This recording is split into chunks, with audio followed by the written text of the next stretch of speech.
everybody. Good morning. Good morning. Is everybody ready to go? Or just stay? No, we want. I don't know. Whatever to go means for you. Hopefully, we're all ready to go. Just a reminder that checkout for Menla is 11, so I hope you're all packed and ready to go. We passed out evaluation forms for this event on your mat. If you feel called to share your experience with us, we'd greatly appreciate it. Good and bad helps us for next time. So fill those out and then hand them to me, or just bring them up to the merch table and leave them there. Bad? Yeah, I mean, I can't imagine what's bad. Nothing's bad. Everything's wonderful. Also, in the same vein as that, Aki is going to do testimonials, like video testimonials, like hold a mic and say how great it is, in the break. So at the break, we're going to do it. I need a break. We're going to do it either outside if it's not raining, and if it is raining, we'll do it inside in this little room where the Buddha is, just over here. Okay, so if anyone wants to do that, get with Aki. In the LFA forum, somebody requested a little hashtag that we could all use to be in touch with each other or post pictures, and an easy way for everyone to find pictures of the event. And so we decided on hashtag LFA Menla 21. Hashtag LFA Menla 21. Okay? All right. Yeah, I think that's it for me. I hope you guys had a great time. We hope you'll come back next year and every year after that. All right. Take it away. Thanks so much, Jen. Thank you, Jen, for everything. Oh, wow. Did you have fun, Jen? Yeah, I felt like you were having fun this week. Yeah, that was good.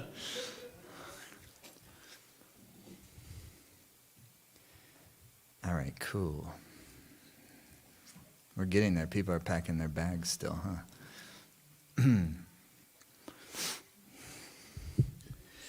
Hey, everybody at home.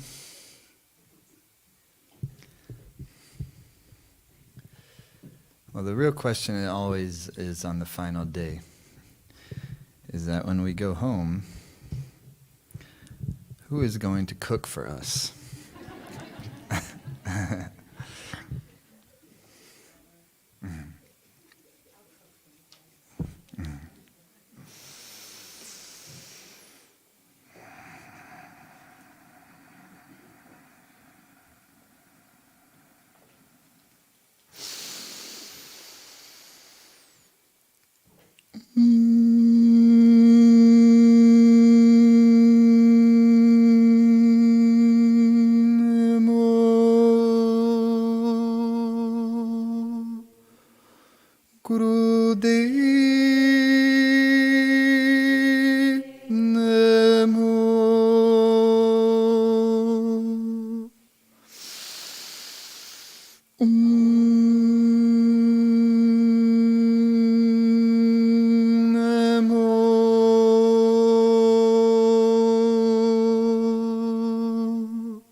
Okay, come on your hands and knees.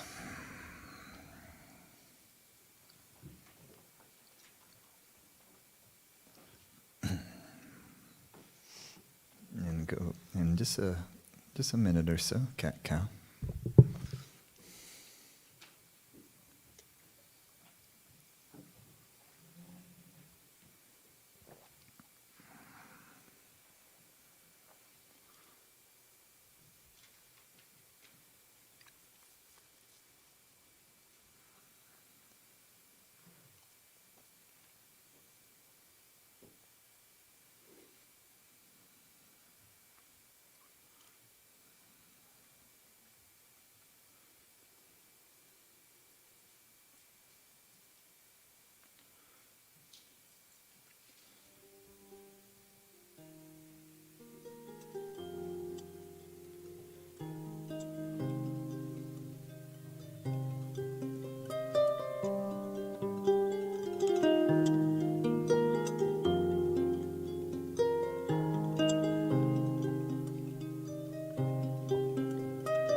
Come easy pose.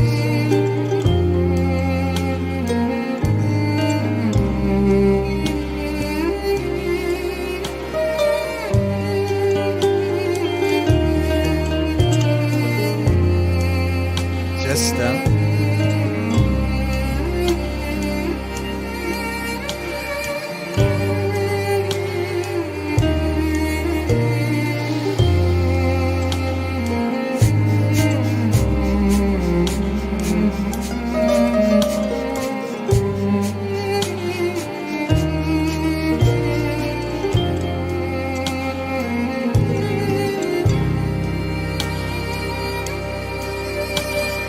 Ooh.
Keep it going.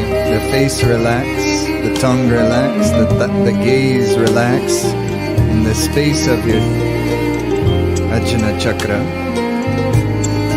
The heart is happy. All is well. And it's kind of expanding your vitality into that wellness, into that reality of goodness.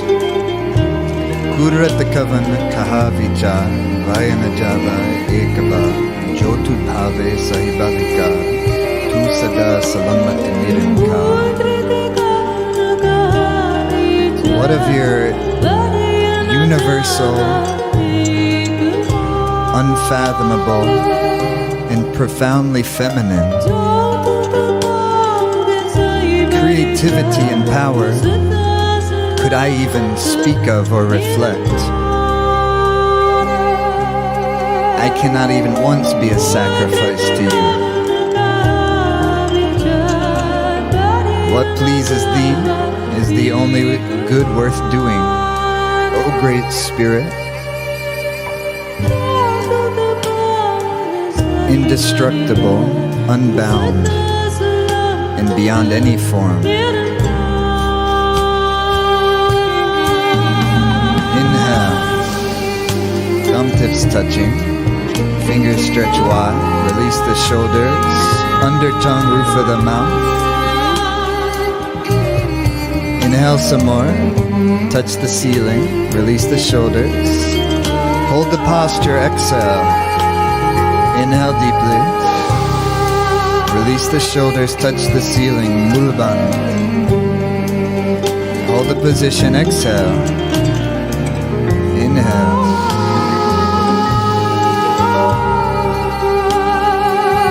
And sweep through the arms, the aura, exhale.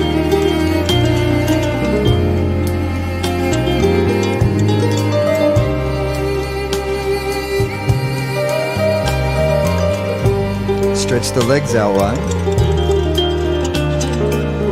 It's just today is kind of like, I always think of it as the final polish. You know, when you're gone to the dentist and they already did all that scraping. That's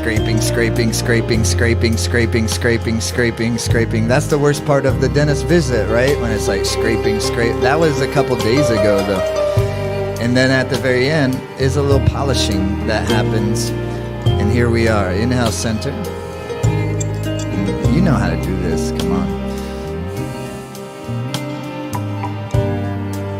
The feet are flexed, remember? And there's energy in your toes. The groin area is relaxed, but the inhale fills your lungs, and there's a gracefulness. There's a smoothness. There's a contentment. There's a rasa. There's a juice. There's an invigoration for life. How could there not be after listening to Wasvi all night? You know, it gives you rakta to hear the inspiring story, a living mythology of someone's life. And it tunes us into the living mythology of our own life. And the blood starts to flow, the heart gains vitality. You become invigorated with the engine of Dharma underneath it.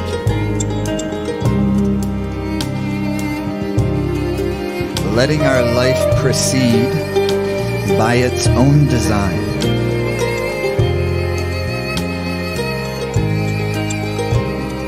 Creating enough spaciousness within our minds, in our hearts, so that becomes our reality. So where we very much feel like we've put up the sails to allow the benevolent winds of Dharma to take us to our destiny. Whatever pleases thee is the only good worth doing.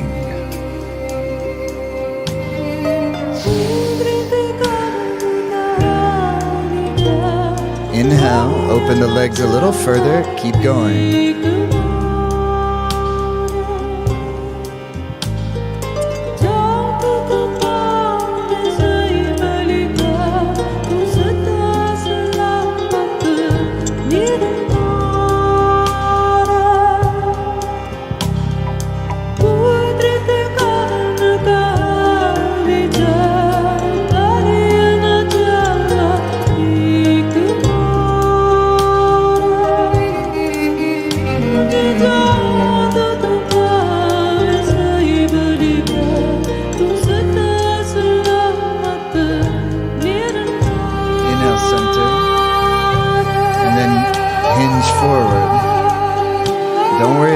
touching the head to the earth. Flex the feet, toes and energize, groin relax. Now extend through your sternum.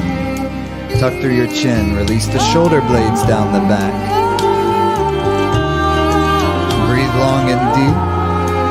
As you inhale, drawing your prana down and through the base of the spine, Muladhara chakra, into the earth energy, magnetic field.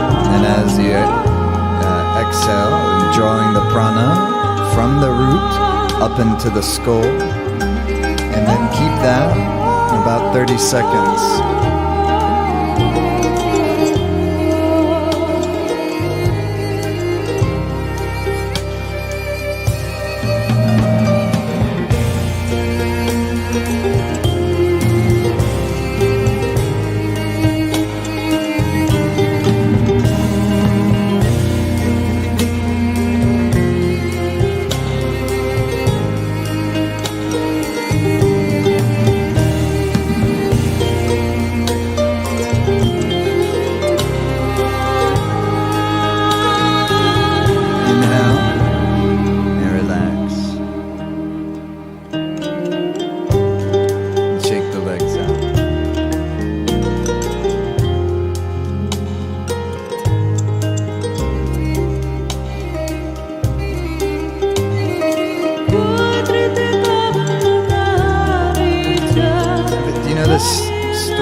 Simrit used to sing this, where this Kudrat Kavan, she would sing the melody a little different.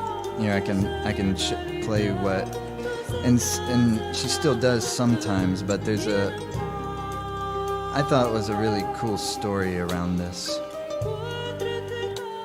So here's from the live album they released in 2017. Same.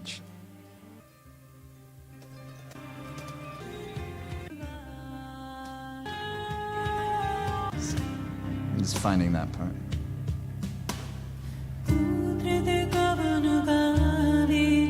It's also beautiful.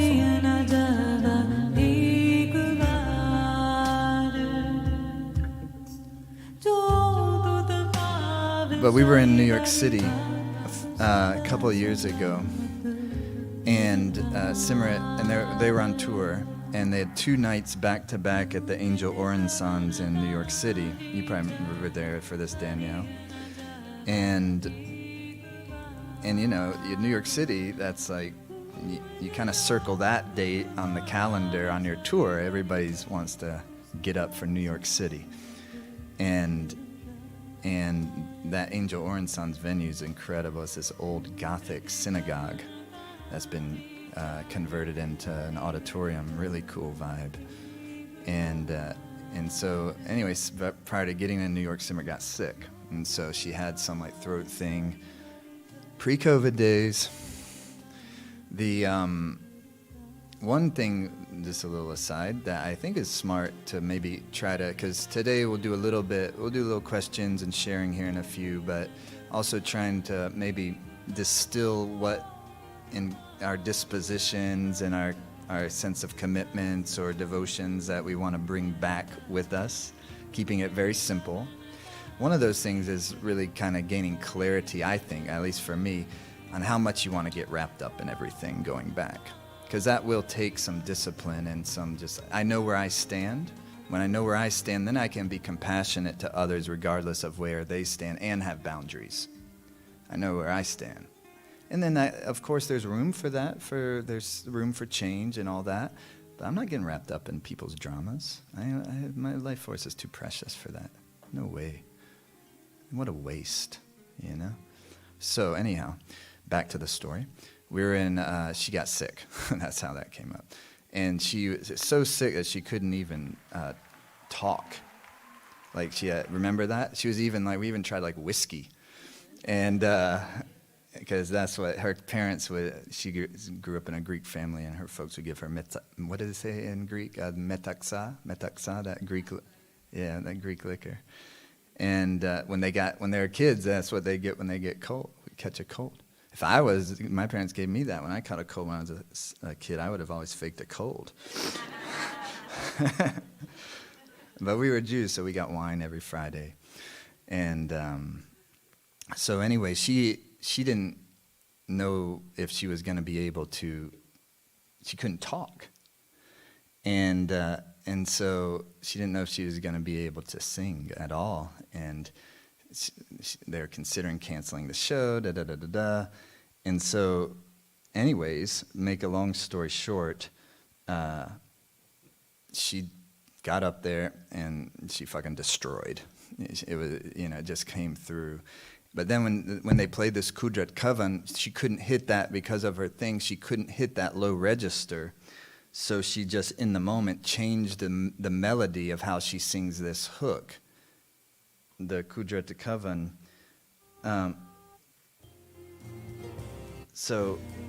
And right when she did it,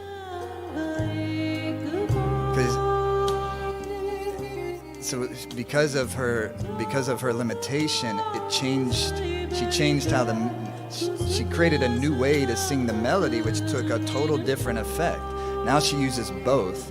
But right when I heard it, I was like, "That's amazing!" It was just, I just loved it. It just took with both of them, it just took the whole thing into this whole nother sphere that I had never heard it go before, and everybody agreed.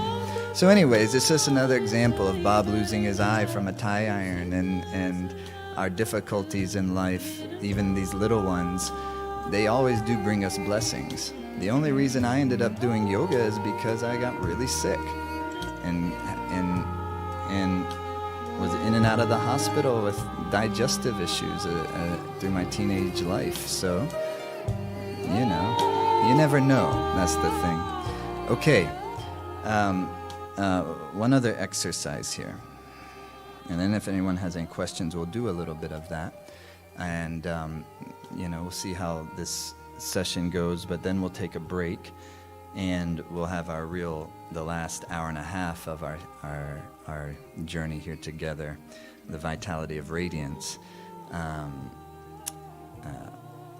Shannon and Dev and Jared will be back, and we're gonna end on we'll do it proper. How about that? So, but what I want you to do in this meditate, this little kriya, it's not very long, and you can even do it if you just ate breakfast.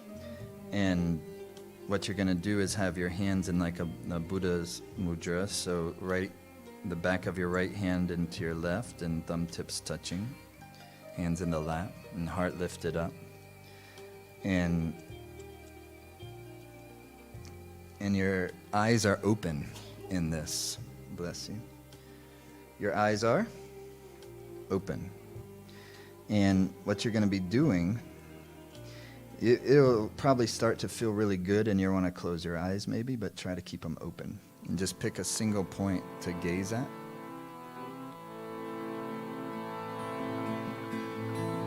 And what you're going to do is take a quick inhale through a puckered mouth, and then it's a powerful exhale through the nose. So it'll be like this. It's quick though, like this.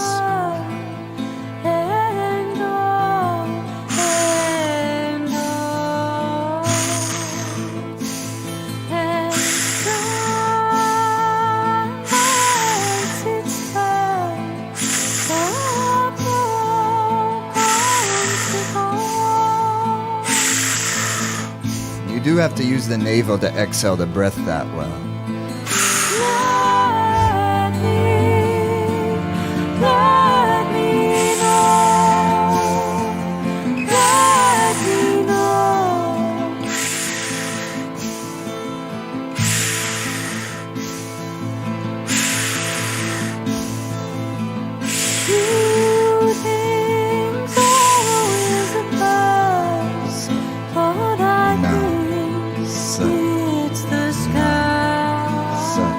It's called Prandara Kriya. Dara, like Dharana, means a continuous stream. So you're creating a continuous stream, a circular stream of the breath, the pranayama, the circular channel in through your mouth, out through the nose. And a a continuous stream of your gaze onto a single point of attention. It could be a spot on the floor, it could be a face of a tunka, it doesn't matter.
Suspend the breath. Relax the upper body. Suspend the breath.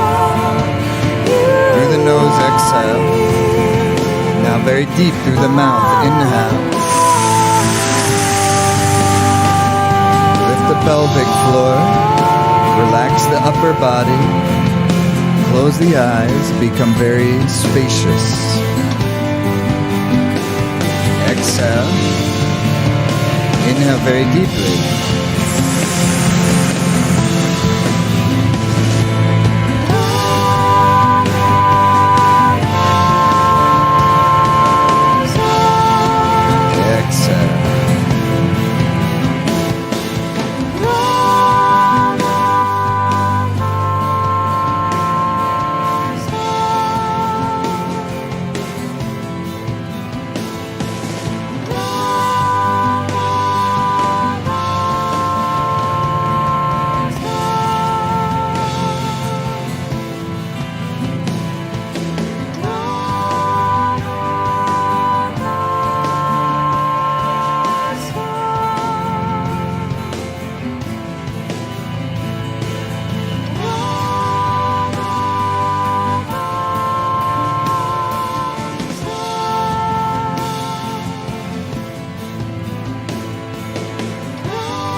take this thing off.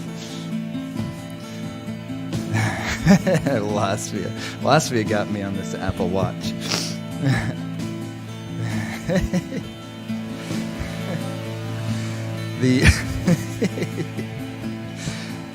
On a similar note, this amazing, beautiful song, which I forget about sometimes, it sounds so amazing, beautiful, that this was born out of Simran. She had just gone through one of the most traumatic experiences of her life, and out of that comes beauty. So you know what I mean? Nothing is black or white. But social media feeds will hypnotize you to believe that things are black or white. One of the reasons why I think it's pretty clear that people get so gripped onto different narratives, whether they're, people call them conspiracy, whatever, all the different stuff. What's the conspiracy to one person is the truth to another person. Who knows? But one of the reasons why people emotionally grip, I don't mind anyone's narratives, but when it's an emotional gripping and then it starts getting projected onto other people, then get out of here. So anyhow, that emotional gripping, I think, and I only say it because I experience it also within myself. So this isn't pointing some fingers elsewhere. This is observation also of my own psyche. Is because there's a certain sense or feeling of security when you can convince yourself you know what's going on. You know the truth. It gives you some sort of sense, albeit temporary, and thus, from a yogic point of view, illusory, but temporary sense of stability, because you have got it, you figured it all out, you cracked the code. You knew that, you figured out that the moon was an alien spaceship controlled by reptilian governments, and that it's controlling the human race, and then everything finally makes sense. Like, and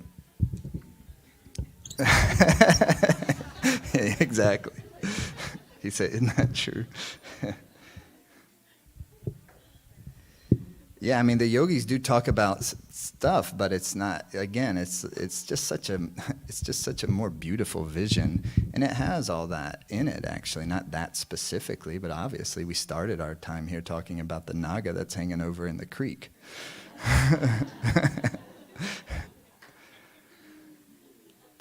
But if you read the yogic literature, you'll see that a lot. There's pretty far out stuff going on. But it's just this beautiful and blissful vision of reality. And so which kind of, number one, for me, it's always important to continue to make sure it's a mystery. And that gives awe and fascination. The word Nanak used for that is vismad, wonder. It's like a divine wonder. You want to hear here's a little more of that stanza. In Japji, there's a few stanzas where Simrat was taking that, Kudrat kavan kahavicha vayana java ekavar.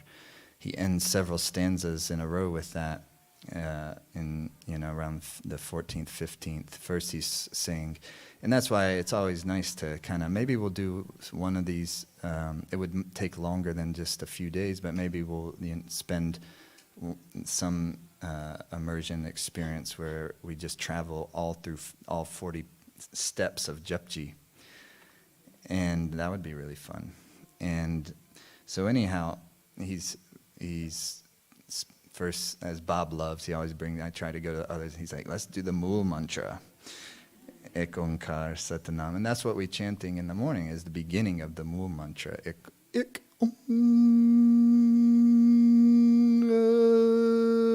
because you can't understand this stuff intellectually. You can't break it down like, InfoWars.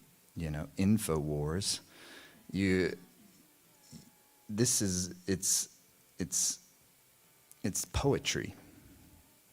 But it's a poetry that is resonating in a vibratory frequency that's coming from a space of supreme reality.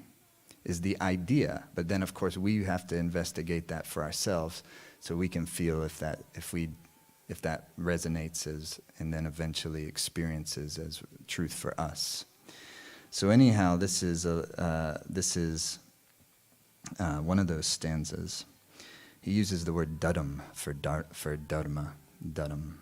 My first yoga teacher, his name was Dudam, but he said Dharam. And he is from Knoxville, Tennessee. He's a sweetheart. Dharma, the divinely given spiritual law and discipline. You know, when we go through Sankhya, who's done the complete course of Ayurveda here? Oh, not so many. That would be a great follow-up. There's something to think about with going home from this to, if you keeping the practice of remembrance, is dive into one of those deep dive courses. We'll be going, not this coming week, but after that, we'll be rolling in the Life Force Academy.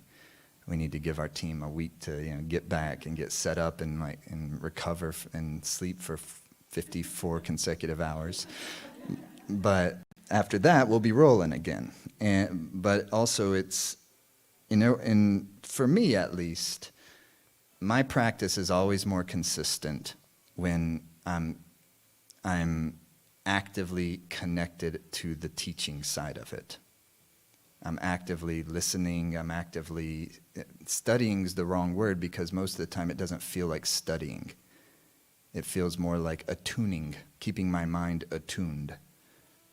And so when we go through, for instance, in Ayurveda course, it begins with the architecture, what they call the Sankhya's, Purush, Prakriti, and then comes out of that Mahat. Purush is the male principle. Aki. Thank you. Prakriti is the feminine principle. So when Nanak is saying Kudrat Kavana Kaha Vichar, and they translate it here as that profoundly feminine creative power, that's Prakriti. That's what becomes in Tantra Shakti. And Tantra Purush becomes Shiva. So it's the pure consciousness, which is the male principle, and then the creative power, which is the feminine principle. Prakriti means the one who wishes to become many. And that's what governs the universe, the one who wishes to become many. That's why the sexual urge is so profound, procreation is so profound. And Purush means Pur, like a town, like a city. Ish is like God.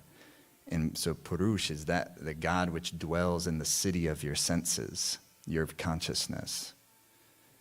And this is what gives birth. And that female and male principles, in every moment of time, the idea is not like there's like a big bang that just happened at some point and everything got created. But rather, it's the Big Bang is happening all the time. In every moment, it's like an impulse of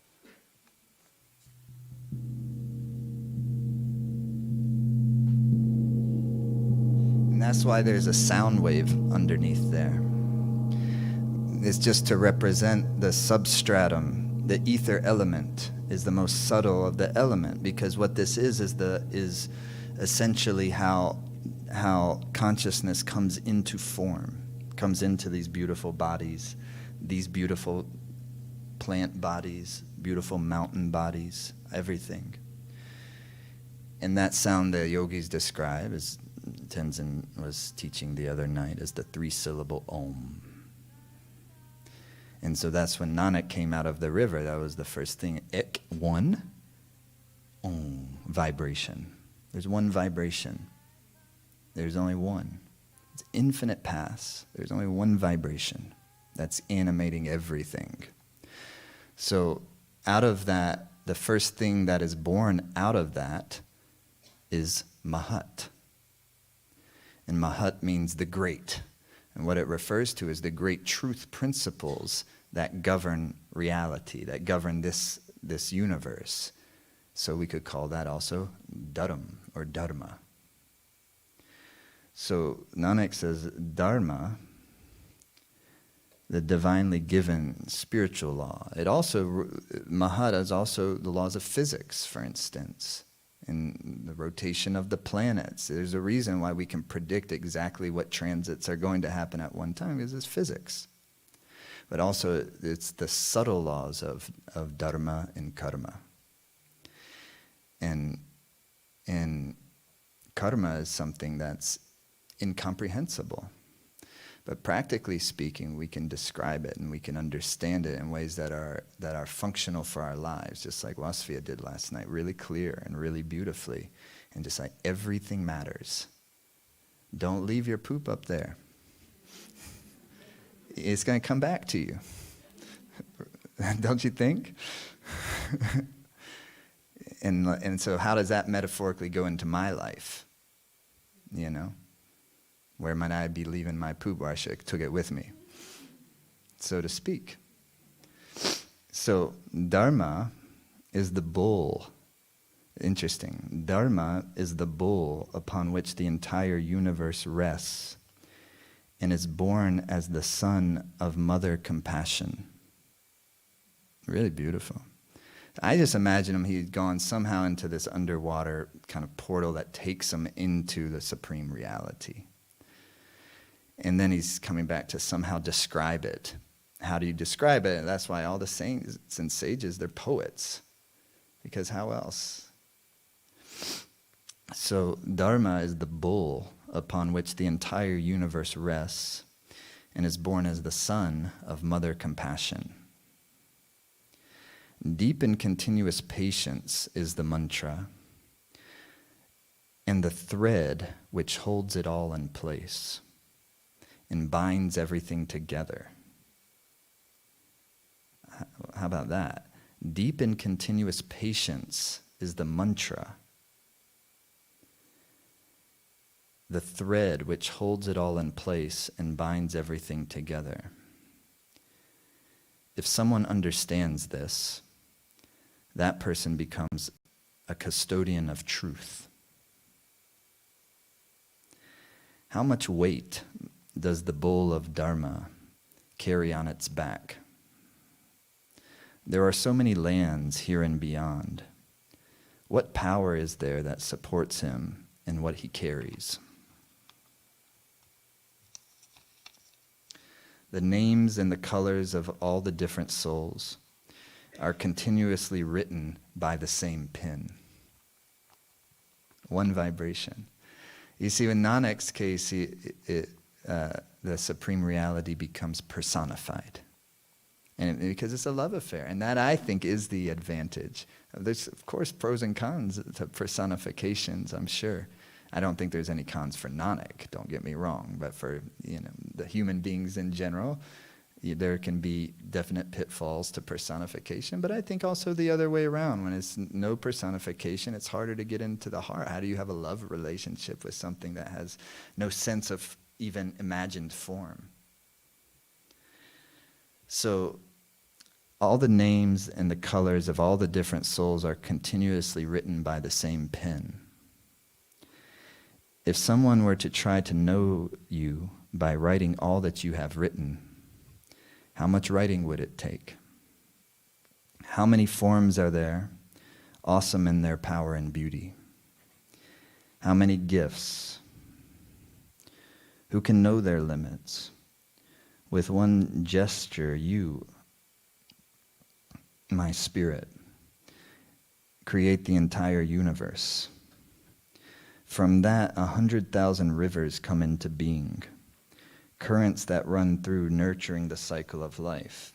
So he's likely not just talking about actual, only the rivers that we know on the planet Earth, but also consider the rivers of the subtle body, the nadis, and who knows what other galaxies and planets and realms. But when you say nurturing the cycle of life, 100,000 rivers come into being, currents that run through nurturing the cycle of life. And then Kudrat the Kavan, what of your unfathomable, universal, profoundly feminine creative power can I even speak?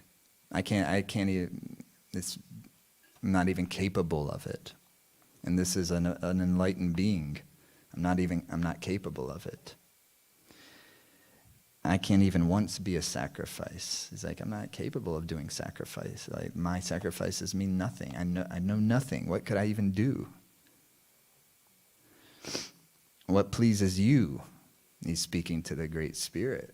What pleases you is the only good worth doing. And I don't even pretend to know what that is. So you see how much empty space it creates? And then just, oh divine spirit, you're ever indestructible, unbound, and beyond form. And he continues and it's just countless. Countless are those who call on these, countless those who love, countless those who do ceremonies of fire, countless those who purify themselves through their inner fire, countless the revered and learned ones who recite and speak your sacred words, countless those who practice yoga and live detached from their own minds, countless those who surrender themselves in love and devotion to you, gathering of virtue, wisdom, and deep reflection, countless the respectful persons, countless the givers, countless the heroes who bear the brunt of battle, countless those who live in silence, attuned to your divine song. What of your unfathomable Kudrata Kavana Kahavicha Vayana Java Ekava Jotudbhave Saibalika Tusada Salamat Nirnkar? Then the next stanza, it goes negative. That was all great. That sounded great, right? Countless are the yogis and meditating to your divine song. Then countless, he says, the weak persons who cannot stand to see the horrors of the world. Countless the thieves who make their living by exploiting others. Countless those who use their power in service of their own egos. Countless those who do not tolerate what they don't understand. Countless those who make so many errors, even their errors breed more errors. Countless those who are wretched, they spread wretchedness wherever they go. A sunk is the word he's using, a sunk, a murik. Murik is fools, countless are the fools. Countless those who do not know the divine that is within them and spend their lives turning humanity against each other. Countless those who never find anything good to say and cloud their minds with their own negativities. Nanak, of my own weaknesses I can't even speak and see. Of my own weaknesses, I can't even once be a sacrifice. What pleases you is the only good worth doing. As Nanak's kind of mantra is that whatever pleases thee. And you can also use that like in your marriage too. Whatever pleases thee. Because you're a significant other. I don't know. I don't know if it'll work for everyone. It's gotta be honest though. You have to. It has to be real. If you're whatever pleases thee. If you give it a passive aggressive tone, I don't know if it has the same effect. Whatever pleases thee, my lord.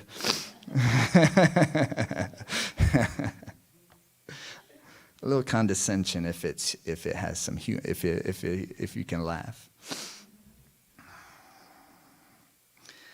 And Kudrat Kavan Kahavichar, countless the spirits who come into form, countless their enjoyment of the experience. There are so many of them, I can't even know them all. Countless those who try to speak of these things, what a weight they burden their own minds with. It's like the pundits, intellectuals trying to intellectualize spirituality in a textbook and with philosophies alone.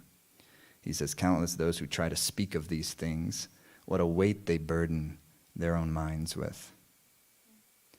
From beyond the beyond, para, from beyond the beyond comes the vibration that lives within every creature. From beyond the beyond come all the voices that honor and praise this wondrous thing. You see?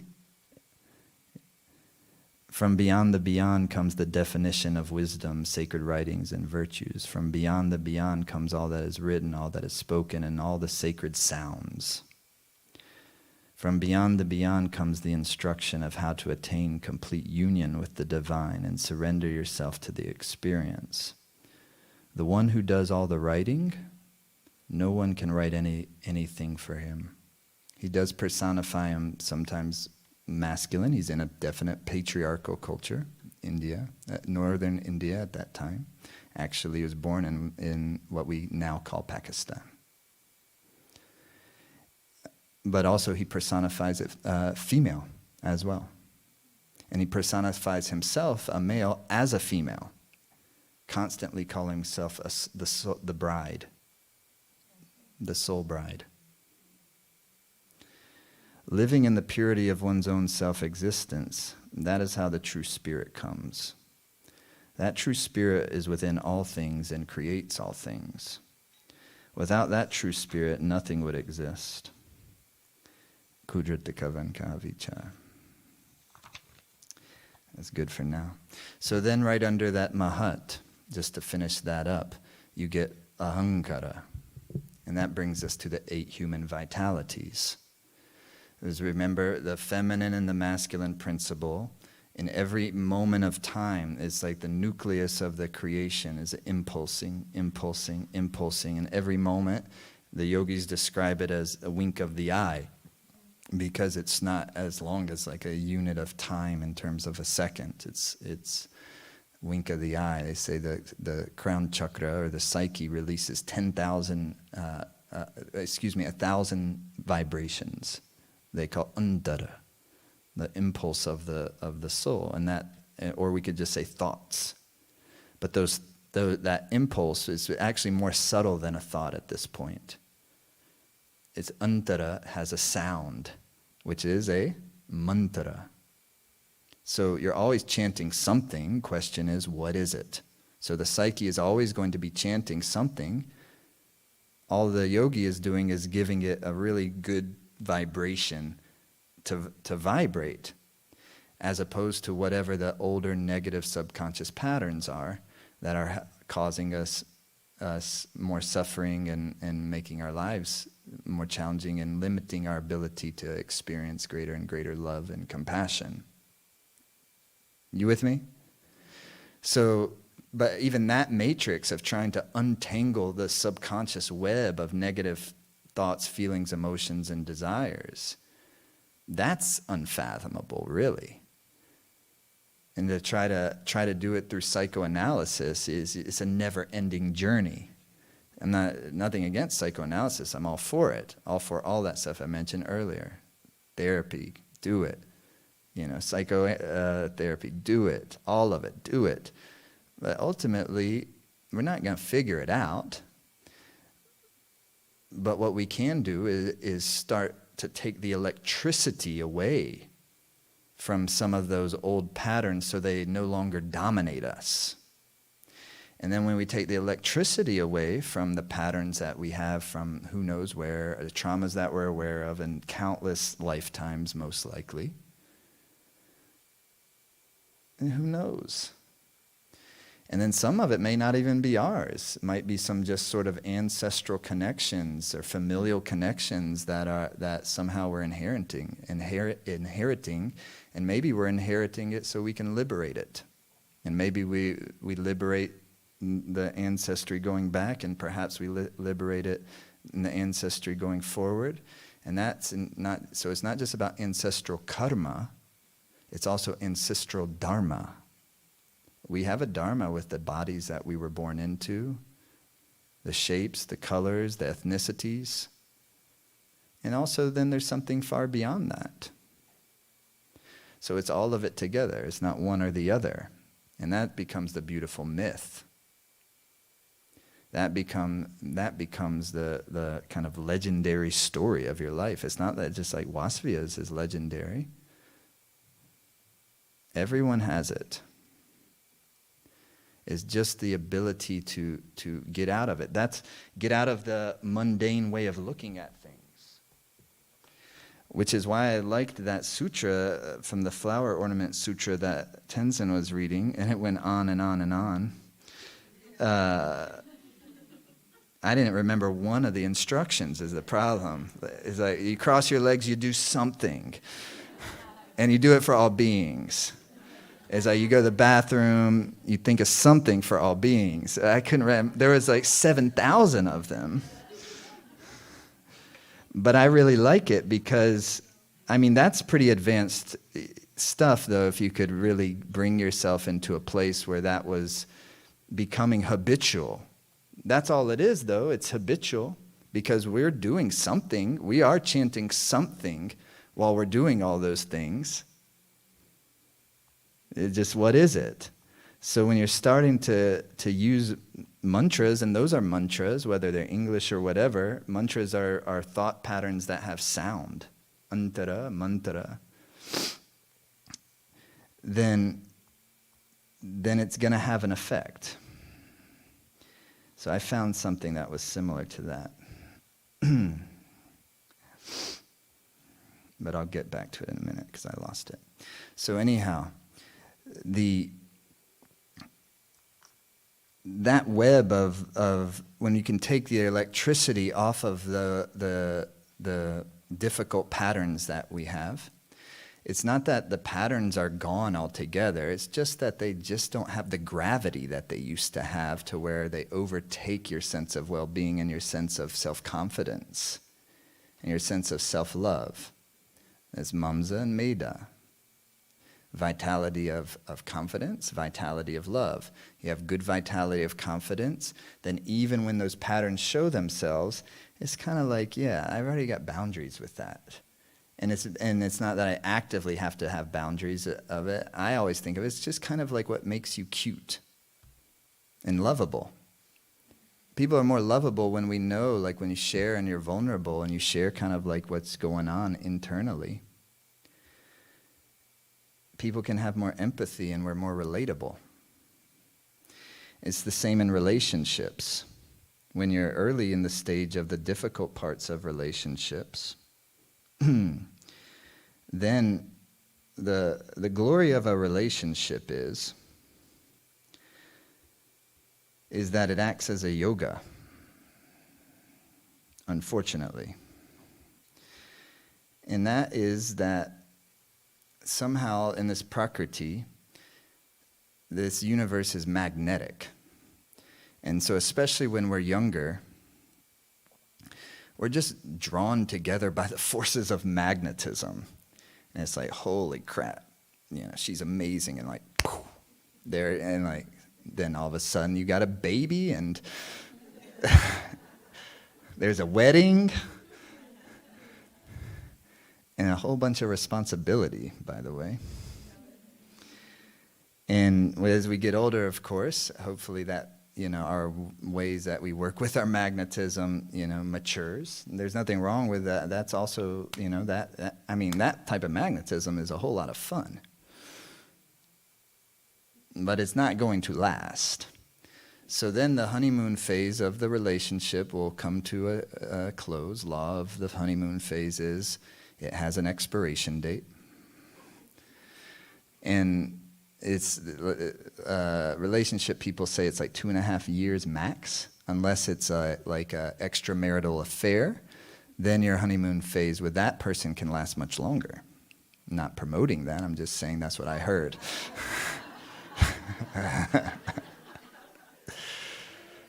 Now, of course, we're trying to live without karma. That's not going to do you much good in that vein.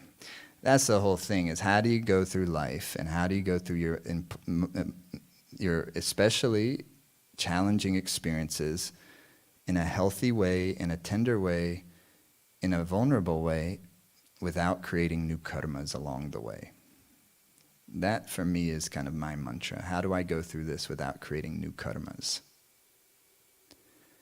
Well, that means, it's probably helpful to have a sadhana, because we'll rely on intuition, and you'll have to really follow the ethics of the heart. And so, because there's going to be all sorts of rationales that would be totally reasonable, but we'll also be creating karmas for ourselves. And then perpetuate the cycle, and we see ending up in the same place over and over and over again with different people. It's the force of magnetism. So once the honeymoon phase comes to an end, the things that we used to overlook in that other person now become like terrible triggers. It's horrible. But that's reflective. And the problem with it is that it's showing me something about myself. It would be way better if it was showing me something about the other person, which is always what I want it to be. You know what I mean? It's like, why can't they get their shit together? Ultimately, it's both, though, right? It's always both. We like to think like, maybe sometimes it's, one person more than the other. Yeah, of course. But ultimately, the relationship is both. And then you find healthy ways and take care of yourself to go through it. Same thing, knowing where we're at, knowing what's important to us and where our boundaries are, even with our most significant others. Because there's nothing as precious as your own life force. And Wasfi, I thought wisely said last night, that compassion without wisdom, what do you say, is a straight dive into codependency. So we are starting to get wiser, I think. It wasn't that long ago that none of us knew what codependency was. Like gaslighting, what is that? And now we have terms for this, and then your wife can tell you, don't gaslight me. I never had that happen to me myself, but I've heard from some other guys.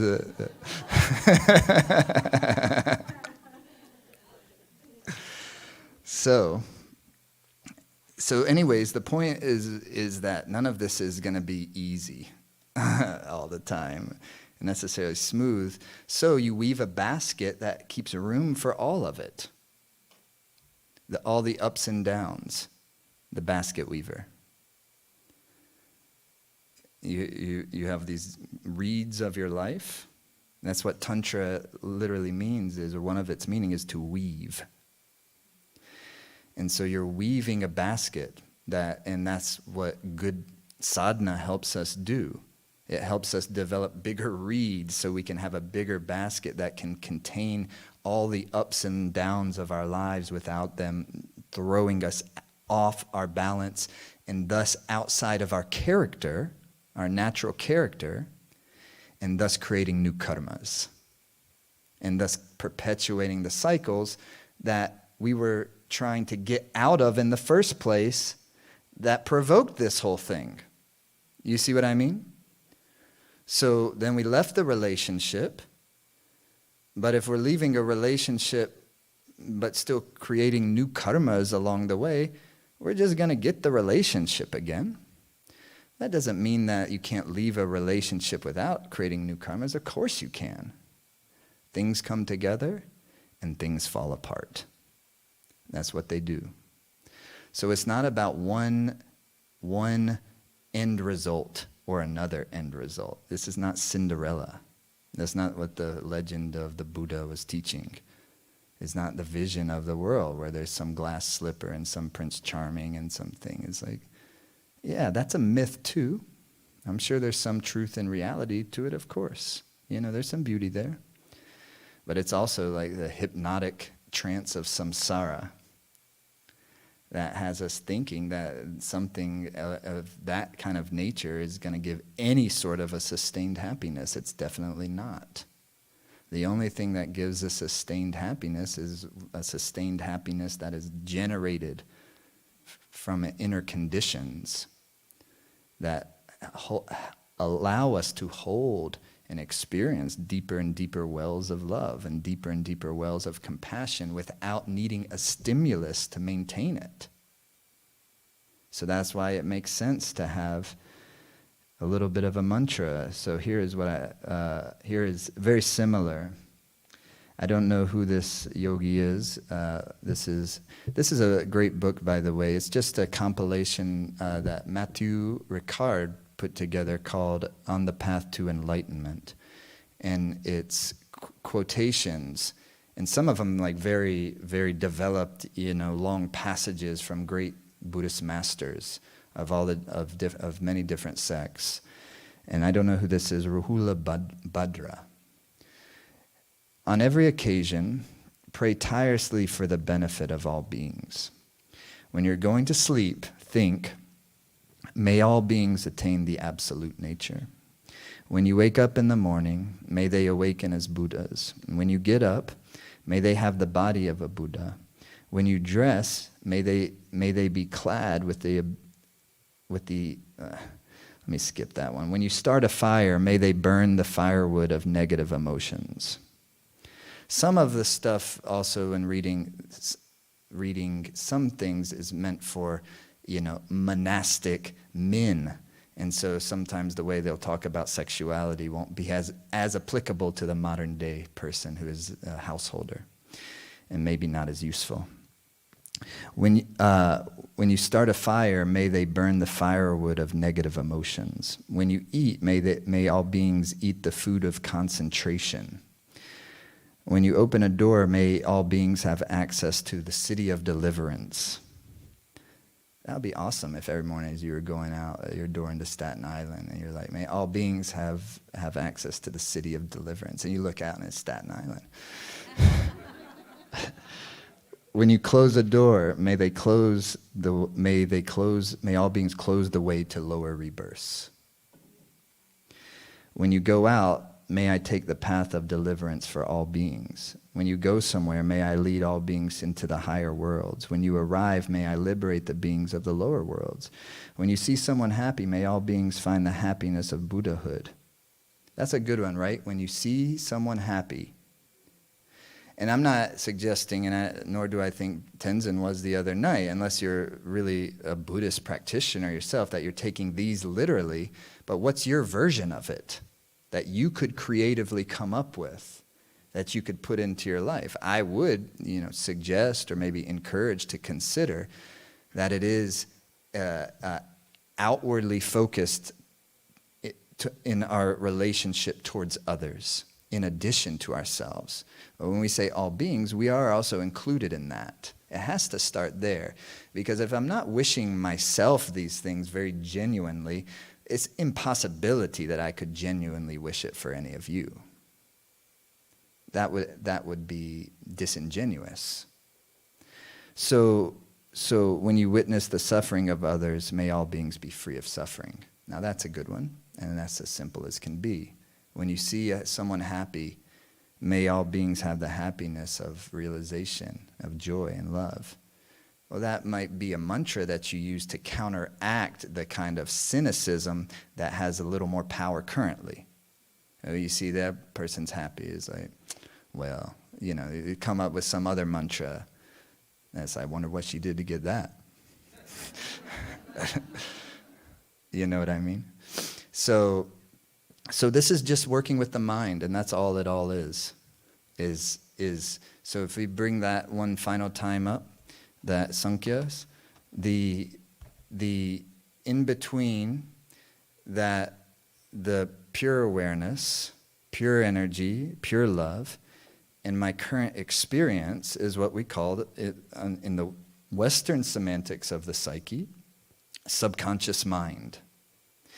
But we can also call it ahankara, is the sense of what you are.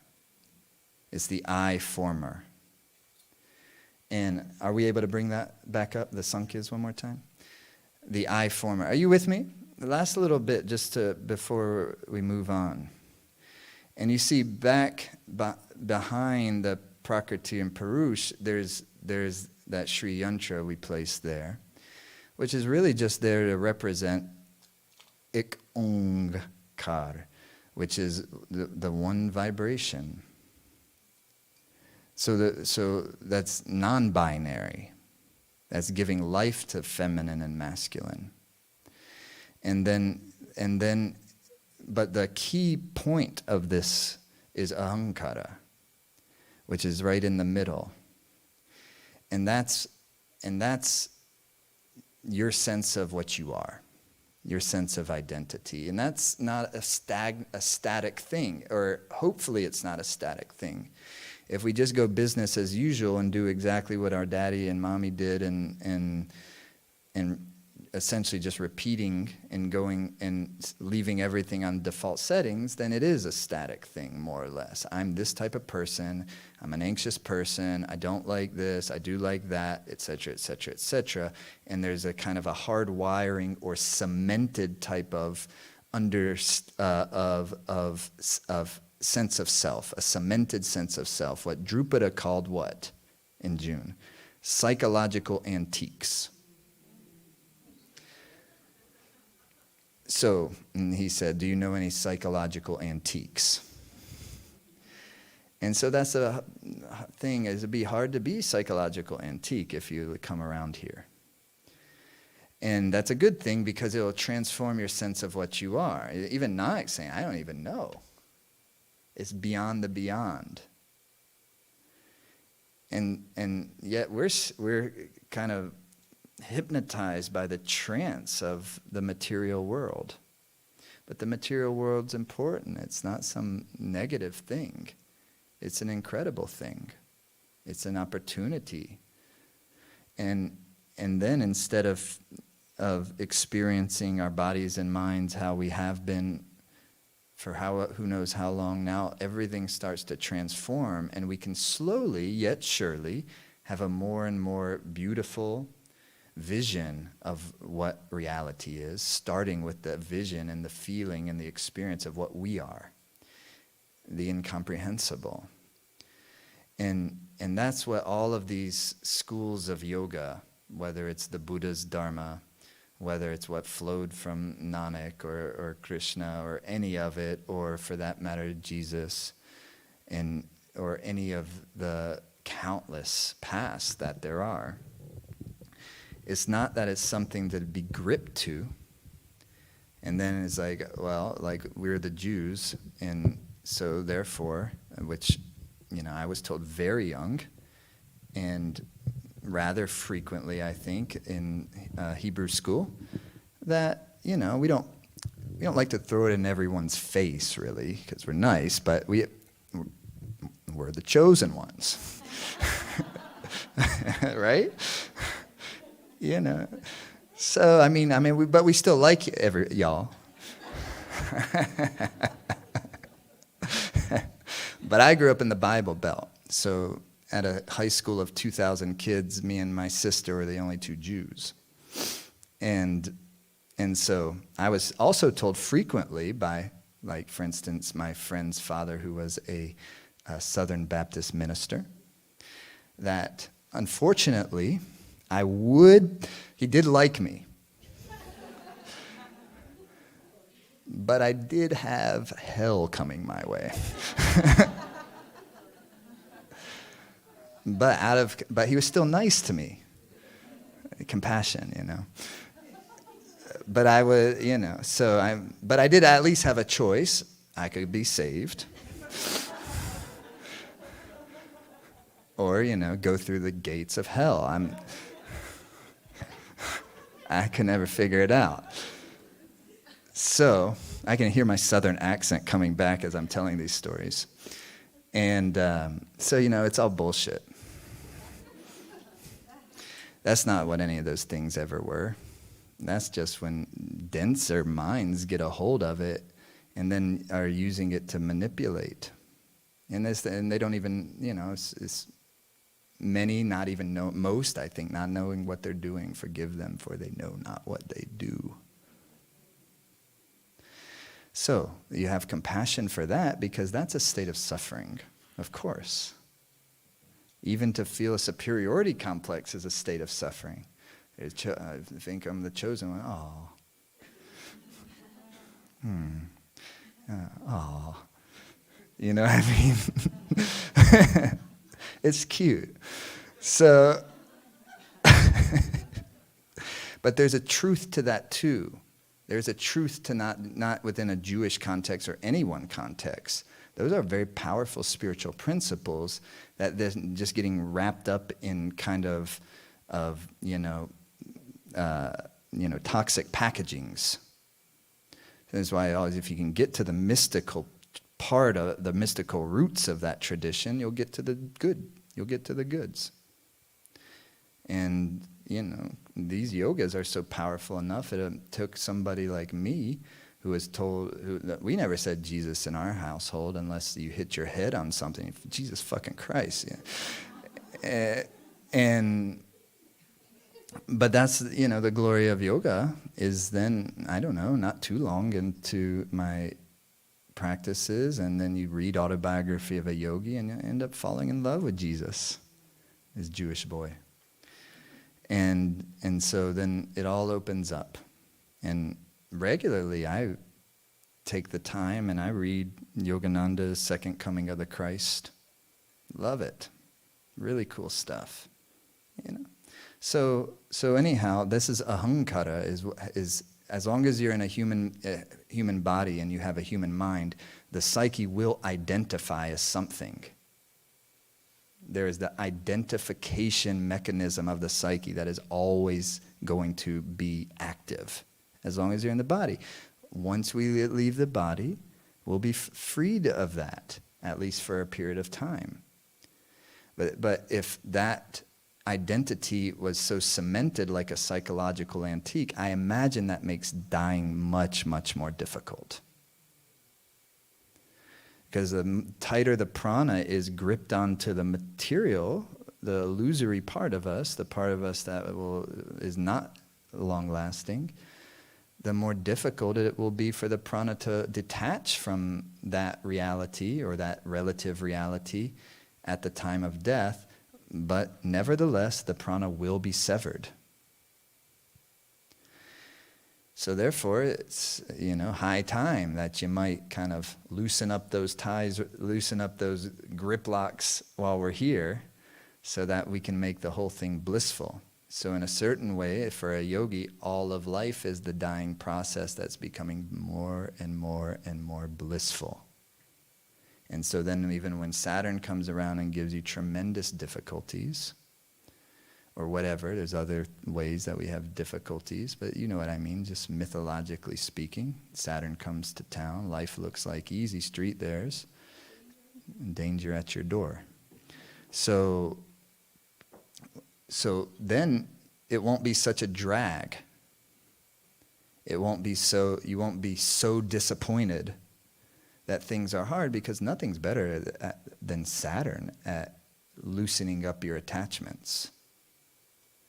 And you'll get an assist. It's a difficult assist, not really wishing for it. But if it's coming anyway, so it doesn't matter if you're wishing for it or not. And so then you're grateful. And so even if that relationship does come to an end, that's the way you go through it without creating new karmas, by recognizing the gift. When you're trying to make something happen that's outside of what's natural, that's what's outside of the rhythm that is actually happening, you're going to become arrhythmic, non-rhythmic. And that non-rhythmic is disturbing the prana in the body, and that causes the mind to start becoming excessively emotional. And now that excessive emotion overflows outside of the basket you've woven for the ups and downs of life, and then we've lost our sense of our good sense of self. So that ahankara is our self. We're always identifying as something. So a big part of an immersion like this is, and it doesn't have to happen fast, but have substantive enough that it fundamentally does elevate our sense of what we are and elevate our sense of where we are. That's why I like to do it. That's why I always call it, that's why it's right there in the middle, ahankara. In Ayurveda, I always call it ahankara medicine, but it's also yoga. And that's why in the recent complete course of Ayurveda that we released in the spring, first one I had no Kundalini yoga. This one's filled with it. And because it all just works together. So the same thing you're doing with kriyas and pranayam, you're doing with herbs and food. And you're working at every sensory level. Earth, water, fire, air, space, eyes, sight, color, taste, sounds, touch, everything. Your self-love, snehana. Give yourself a oil massage. Put warm oil on the body because the oil is the skin is your access point to your nervous system. I don't care how great of a yogi and peaceful we are, you still live on planet Earth. Gravity is a stress, if nothing else. But of course, there's so much more. And so it goes all the way from the foods we're eating, how we're eating, the herbs we're using, because this stuff is hard. Not yoga and Ayurveda are not hard. That's joy. But life is hard. Navigating life can be very hard. And so it's wisdom to make sure that, okay, there's benevolent plants that could totally help. There's foods, if I can adjust that, would totally help, and so on and so forth, and all of the different things.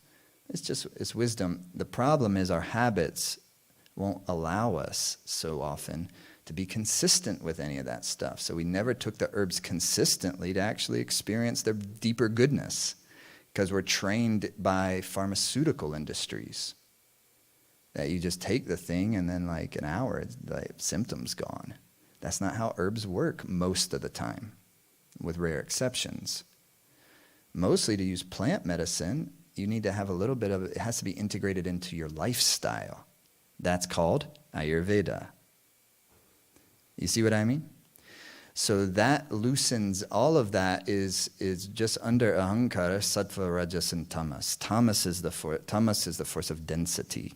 So when there's excess tamas in the human organism, the mind tends to be more and more hypnotized by the samsaric reality, by the illusory world, and we mistake it to be real. We mistake it to have ultimate reality. It only has relative reality. It's not to say that our emotions aren't real. They are, but they're only temporarily real. Find out what remains. That's the job. And so all of the Ayurvedic way of using herbs and foods and the yogic practices is to use a rajas, the activity of your energy, the rakta, invigoration, to then to purify the tamas. And there's nothing better than that, than actual yoga practice. No herb will work like that. But even still, that's why, drink the teas with Brahmi and rose and lavender and so forth. So then you creating more and more sattva in your mind, in the psyche, which means clarity. Now your intuition is going to operate at greater and greater levels. And so it's very simple, actually, but what makes it complicated is everything else. The mind and the habits and this and that and the inner dialogues, etc. So if we have a little bit of something that we're doing on a regular basis, I would argue it kind of needs to be every day. That was just like a gentle way of saying it really does need to be every day. It doesn't need to be, but it benefits from being, because I don't know actually how to create a strong habit of sadhana if it's like every other day or like 4 times a week. I don't know. Maybe that might work totally for some people. It wouldn't work for me. But it could be like, okay, you do, one class on Mondays and Thursdays, and that's good enough. Something like that. So just as we're like getting to the end of this thing here,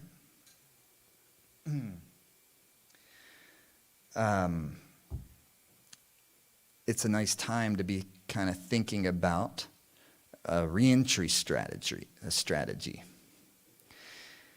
And I think the main reentry strategy, other than figuring out, okay, what am I going to do in terms of like my, and I'm a proponent of a little bit of something done consistently is better than a longer something done inconsistently. So a 15-minute thing, I like for a newer person much more than an hour and a half thing. Make sense? But you have to just tune into you. Like, I didn't follow that rule. I jumped in right away and went to the first tantric solstice experience, and then came back, and I was so high. I was 18. I was like, whoa. And that's all I cared about. Well, that's not all I got. What I liked getting high. And still do. It's just not as central to my life as it was at that point. And I was like, I am not losing this high. I'm actually describing what I would encourage you not to do. Worry about that thought, losing this high. That's illusory. The goal isn't to have this high that you have at an immersion and then maintain it every day. It's non-realistic, because what happens in the longer term is a much better high that comes from years and years and years and years and years of consistent practice. You get subtle equilibrium. So you don't have this big high that you feel you're going to lose, because it's now more of just like a subtle vibe that you're operating with and operating through. It's less dramatic. And so anyhow, I started doing Sudarshan Chakra Kriya for, what was I doing? I was doing 62 minutes or an hour and a half or something like that of Sudarshan Chakra Kriya every day as like a 19-year-old. You know Sudarshan, it's still my favorite. Sudarshan Chakra Kriya. And I did it, but I was totally neurotic. And it's just like, of course I was neurotic. I was a teenager. But also, I wouldn't want to be approaching sadhana like that right now. And nor do I recommend it. But then to each their own, because sometimes that's what somebody's life. And it definitely benefited me by having those types of really vigorous sadhanas, and I had space in my life for it. I was just a kid in college that didn't go to class. So what else am I going to do? But that definitely helped me a lot. It definitely developed my intuition. It definitely opened up some things. I really think it reopened up some things. But then over time, you just kind of figure it out. Point being is you find out what works for you, and there's no right way to do it. And you try not to be rigid about things. You try to find what's a good practice that would work well for me. That's why we created Life Force Academy too. Is we used to come do these things and then we had nothing in that to follow up with. So anyways, anybody has any questions or anything they want to share, now is a fine time to do that. We'll do that for a little bit, then we'll take a break. The band's going to come back. We're going to move. But it's also a good time, just as you're sitting there, is to kind of, you might even jot down. I would try to, it's really like one or two things, There's not a long list of things you can integrate from something like this, because simplicity is important. There's nothing really to do. If you do nothing at all other than you came and you go home, that's fine. That's great. There's nothing you'll lose. You see, you won't have that thing like I had where I felt if I didn't do all that sadhana, I would lose what I had gained. You won't. But if you want to do a great sadhana, that's fantastic. But I would just encourage to make sure to combine it with some sort of compassion practice. Because to start to generate a lot of Shakti, and you're not actively generating an energy of deeper compassion for others simultaneously with equally great importance. Yeah, I don't recommend that. Because, as I mentioned earlier, it's easy to get impressed with yourself. And to be very convincing about a lot of things to your own mind. So it's just healthy. I think it's very simple. That's what they call it that's what these Buddhist masters call the bodhicitta, or what sometimes they describe as two wings of the same bird.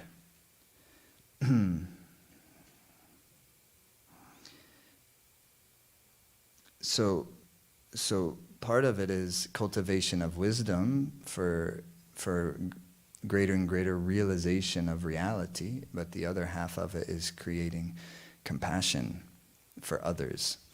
And so without both of those, it tends to get lopsided and easy. It's not that it won't work. It's not that you won't develop great spiritual awareness. You will. But it, as Bob was pointing out that first night, it tends to get stuck and plateau. So, and furthermore, I think we live in a world right now where if we're going to survive as a human species, we need active arousing of compassion, and not just being stuck in your sense of ahankara as like I'm this compassionate, or I'm not a compassionate. I'm not really an empathetic person. I'm not an empath. Well, become an empath. You know, work on it. For some of us, it's harder. Like a Capricorn like me, it's easy to just kind of view all others as just like kind of like molecules out there. But if you have a Cancer, which is the opposite of Capricorn, it's like you're not viewing anyone as molecules. You're like, oh my God, you know, feeling everything.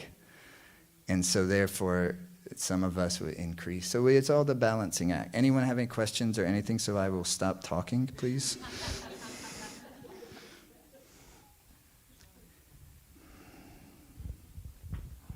There was a verse I was looking for. Still talking. You just raise your hand and a mic. Oh, great. Cool. Jaidev, I noticed that you are able to sit for long periods of time without maybe your legs going numb or your Right. feet. And how do you do that? Because I have fear. Advil? Nah, I'm just kidding. The fear of numb legs. So, yeah. Well, all our bodies are different, and part of it is I'm sore right now. You know, I'm ready to get in a chair, but I'm also okay.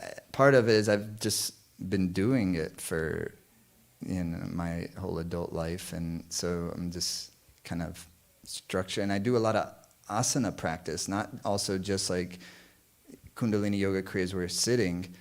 I do a lot of, I do hatha yoga too. And I don't, just a little bit, I don't do a lot, but I do hatha yoga as part of my daily practice.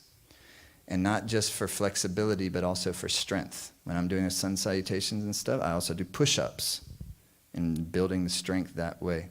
And so I'll stop in that plank pose and let me go 15 push-ups. My martial arts teacher started getting me to do that. And because when they're belt testing or doing the form and doing the kicks, and then he goes, okay, 15 push-ups, go. And then 15 push-ups, go. And I was like, oh my God. So now I do push-ups most days, and that helps a lot. So point being is you don't need, it's not just flexibility, it's flexibility and strength, and it's developing your core muscles. Because when I'm sitting here, I have a pretty strong core at this point, and that's what keeps you're able to maintain good posture with lifted heart is stronger core. That's why I'm emphasizing all week, core. So that's part of it. I don't know if that's helpful at all. But it's not a big deal either. Also, you can do any of this in a chair, or use cushions and use props, anything you can. Ultimately, it's not as important, but I don't know. Yeah, I do stuff to keep my hips open. But my hips hurt right now, and my knees hurt too. But you're not numb. No, I'm not numb. Yeah, but everybody's different. What I'm feeling like has really nothing to do with it, you know, because your body's a little different. So I don't know the answer to why you're numb, but it's you just work step by step incrementally, and you don't worry about it. Do what you can do. Make sure you're getting plenty of good exercise so you're getting good blood flow into your lower extremities. And I would recommend doing some hatha yoga. Awesome. Thank you for the question. Okay, here. Okay, yep, great. Hi. Hey. I was wondering if you'll be starting a new 40-day meditation anytime soon? Yeah, are we starting 40 days? Yeah, I don't know. Yeah, it would be nice to seal this with a 40-day meditation, and everyone is most welcome to do one. We will be doing one, but it takes us to put on 40-day challenges like we're doing. It takes quite a bit of planning and stuff. There will be one. The reason we haven't done one in a while is because we're rebuilding our website right now. And our first goal is to get that up, and theoretically we're like a month away. But we might do one before we might do one before the new website. Yeah. But here's my 40-day challenge for you. Longer con cars. Yeah, it's on the website. Longer con cars. We can probably even before too long we'll have a video of that you can, if you want to use the video from yesterday morning's or Friday morning's sadhana, and we'll put that in. And so what I would recommend, and this is in general when committing to a practice, say for a period of time, which I think is a good idea, especially if you're not already doing something every single day and it's just part of your lifestyle.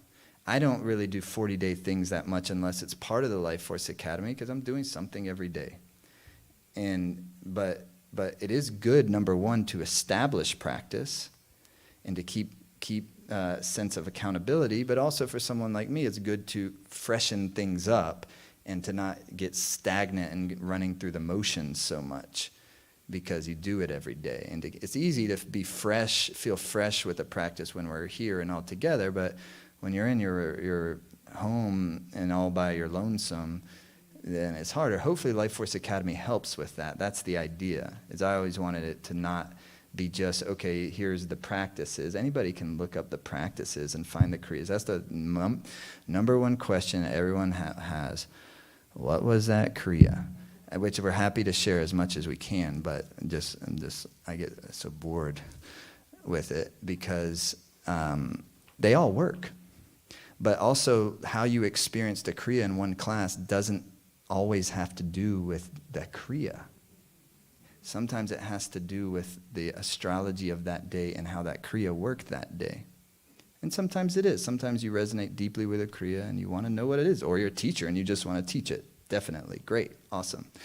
But also there's a little overemphasis, in my opinion, in the Kundalini yoga culture around that kind of stuff. And less emphasis on developing on what are we using the kriyas to cultivate, which is the much more important part of it. No, I'm not suggesting to mix it up. I'm suggesting to follow your intuition and do what feels right. I think that if you do one kriya, I would mix it up less. And so by doing the same kriya every day for a prolonged period of time will give you much better understanding of what a kriya is in general than doing lots of different ones all the time. But then, of course, mixing it up, and depending on the person, how much they're going to want to mix it up. If a person has a very strong Rahu in their horoscope, that person will need to mix it up more to keep a consistent practice. If you're somebody like me that's very Ketuvian, Ketu on my ascendant, I can stay the same thing for a long time and be perfectly happy. That's why I'm a little bit more like, I don't draw from a huge library I do draw from a huge library of kriyas, but I teach a, fairly limited amount of them because I know the ones that work, they all work. I know the ones that are going to do what I'm endeavoring to get done at that moment in time. And that's why I often not planning what I'm going to teach either. Most all the time. Sometimes I have a sense we'll do either this or this. Occasionally we're definitely doing this. Most of the time, I know them well enough now to where I can just be present and I can feel what wants to happen, and then I know the kriya, a kriya, and it's not like there's just one kriya, but I know how to work with the energy so that it will get to the space that we're endeavoring to get to. So that's what I mean by a little bit like the kriyas becoming like a little bit excessively magical. They are magical, but you know what I mean? Meaning like they all kind of work great. And then, yes, you can totally use them prescriptively, like in a little bit, like what I want us to kind of close with, we'll close at the heart, but before that, the intuition. Because as now we're going and we're kind of leaving, I want us to make sure we activate here as well as here to seal the deal here today. And I can think of just in a moment 6 or 7 kriyas that would work perfect for that. You see what I mean? I don't know if this is helping, if it's very practical, but what is practical is I would recommend, if you want something to do, you want someone to tell you what a kriya, or you want a suggestion from me, is I would recommend Longek coming out of this, and I would recommend it for 31 minutes. Now, that may be not too much for some folks. So then I would recommend 11 minutes. Or what I would recommend is, you could say like a reach goal of 31 minutes on at least some days, but no matter what, even if shit hits the fan, I'm going to do 11. And that's non-negotiable. That's where you can sometimes benefit from Capricorn energy.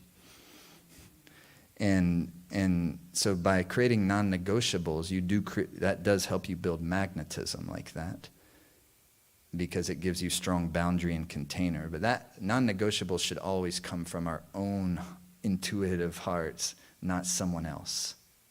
You see? So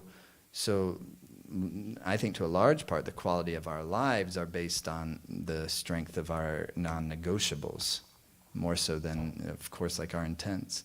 So the other thing that if you want something, Sat Kriya, Longek Onkars, Sudarshan Chakra Kriya, these are the gems. And if you're not quite sure what to do one of those. And you could mix that up. If you didn't want to do the same thing every single day, you could do, say Longek Onkars, and then the next day Sat Kriya, then the next day Longek Onkars, and the next day Sat Kriya. It just depends on the person. Some people like us to be like, just tell us what to do exactly. And other people will never do that. So we try to find a balance of it. I don't love telling people what to do. I like to tell people to tune into what to do. But of course, 40-day challenges are really amazing because we're doing it all together. And that creates something else. So anyhow,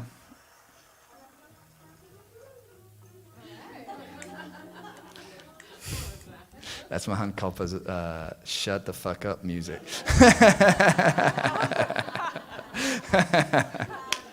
One more. So he said the same thing over and over again. All right, please. One more question? Yeah, sure. Yeah. This is the time. Hey, Jai Dave. That was good. The Academy Awards would be much better if they used that walk-off music. Yes. So a little bit of talk about planets and astrology and whatnot. So what have you heard of human design, and what is your opinion of that? I have heard of it. I don't have an opinion on it. It seems like a cool thing. I know people that are really into it. I know very little about it. I had somebody contact me recently that wants to come on my podcast and talk about human design, but I don't know who that person is. So I don't know. I'm just, the reason I asked, it speaks to where the planets were, the time and date a person was born, so.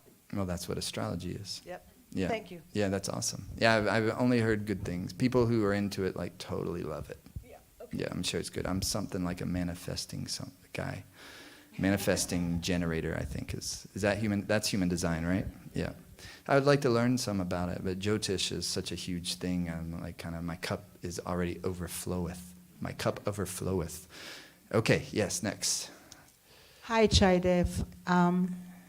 I do have a strong spiritual practice, but I'm fairly new to Kundalini. Uh-huh. And I'm wondering how to integrate some of the new things that I learned to some of the other practices that I do.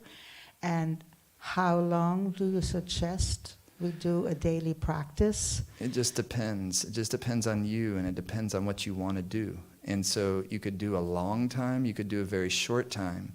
So that so that's kind of what I mean. Like, I really want to empower you all to make that decision, because there's no one way to do it.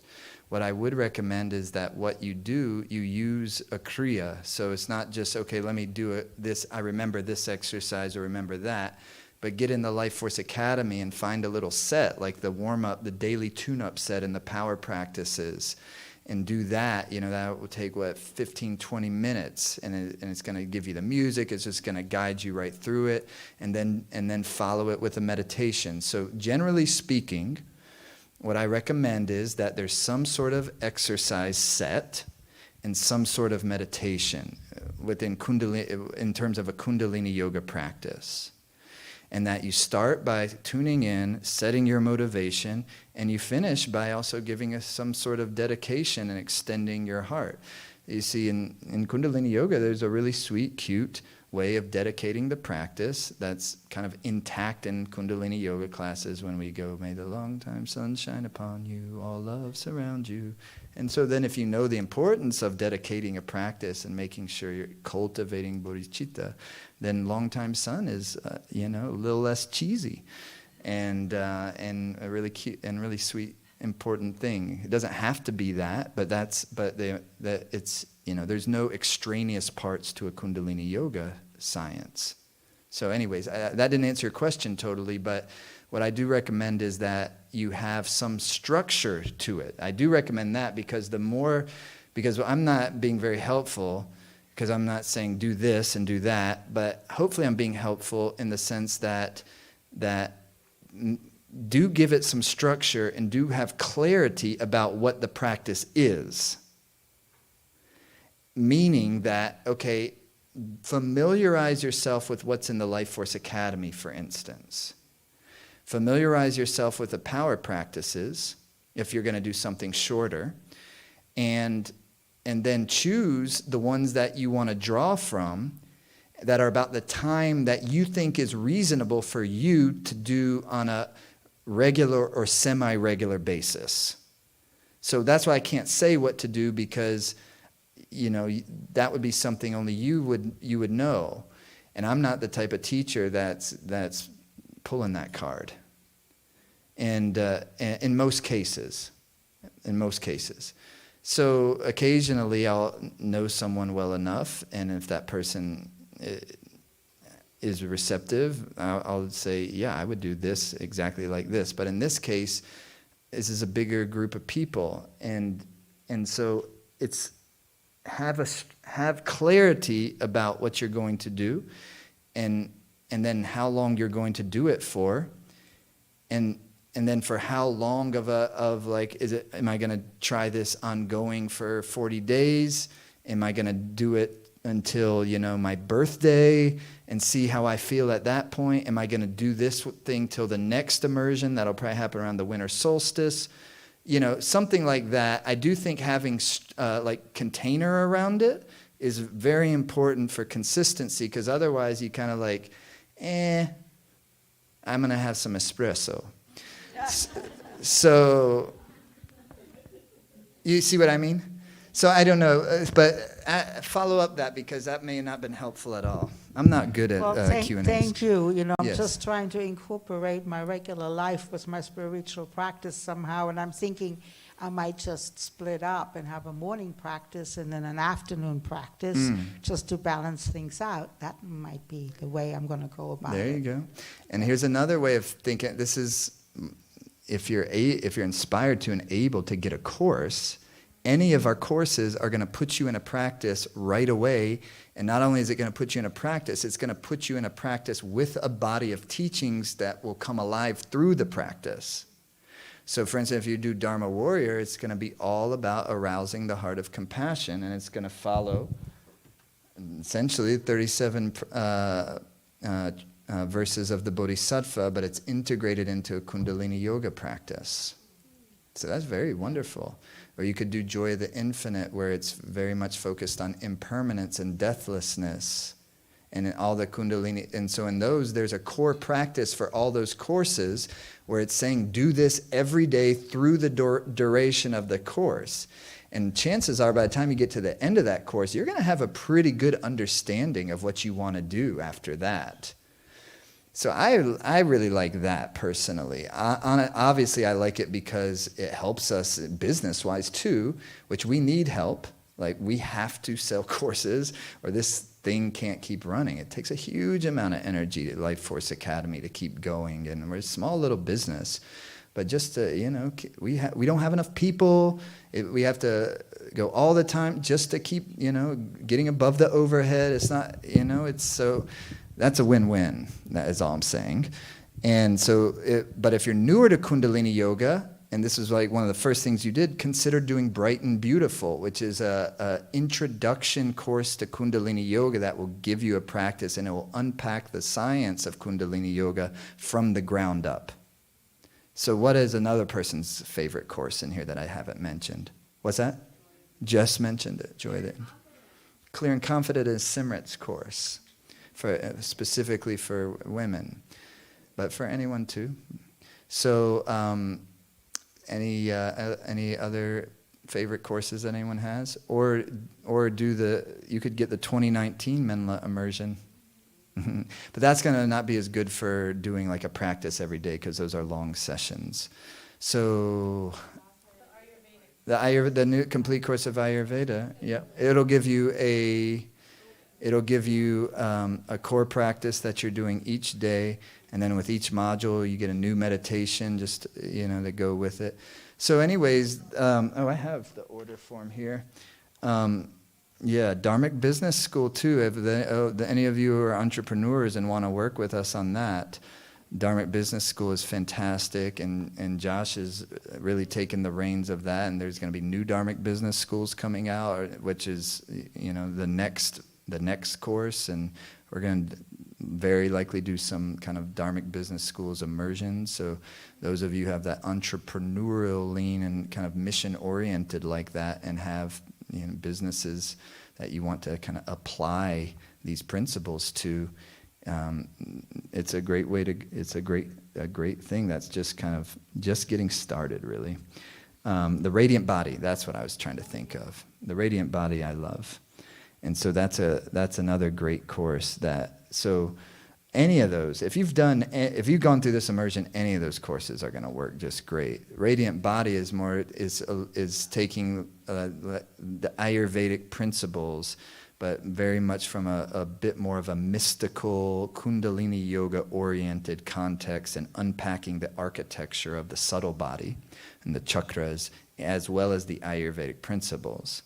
So Complete Course of Ayurveda and Radiant Body kind of go together. You can do either of them first, but it was created with Complete Course of Ayurveda, then Radiant Body, like that. And then, of course, Life Force Academy, another way of thinking about it. Most weeks we have live classes Monday evening and Thursday evening, and some weeks Simrats on Tuesdays. And so you could say, well, I'm going to do, because if you are just doing like a power practice, and you're actually never listening to teachings and never kind of recalibrating on that level, it's easy to kind of forget why I'm doing this in the first place, and you lose the rasa, the juice. So if you are doing, like, say, a power practice each day, I recommend see if you can get into a full class each day, and never mind even the live classes. We have a huge library of classes, and you can go through any of the series in the Life Force Academy and work thematically. All right, I'm going to work through the self-love series. I'm going to work through we just released that, what is that? Navigating difficult times with confidence. Navigating difficult times with confidence. That might come in handy in the next few months. Okay? Yeah. The question was, will we be doing another winter immersion? And the answer is unofficially yes, I'm sure. I don't know if it'll be full virtual, or I don't know the details, but yeah, plan on winter solstice time for that. Plan on June in Nevada City area, Life Force Academy Immersion. You can go ahead and register for that. June 8th through 12th, 2022. It will sell out. And it's cheaper right now. You can also just put a deposit to hold your spot. So it's all there. Jen and our team knows the answers to all the questions. And Thank you so much for your questions, and let's have a break. It is currently 11:36, so we ought to end it. All right, so this is a shorter break, and then we're taking a long break. So it would be nice to have a full hour. So short break, see you in a bit. Well, we're going to start at noon, sorry. Yeah, we're going to start at noon, so it's not that short. Well,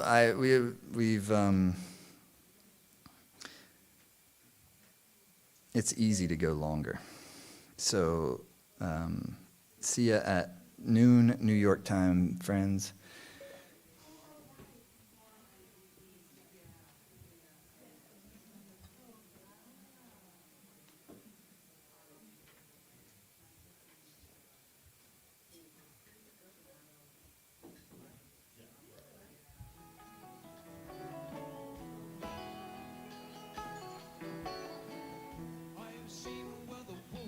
Hey, yep.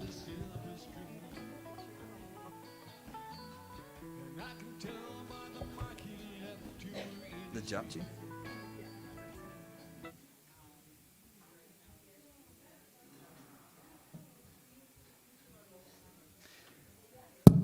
Is my sound still coming through the feed?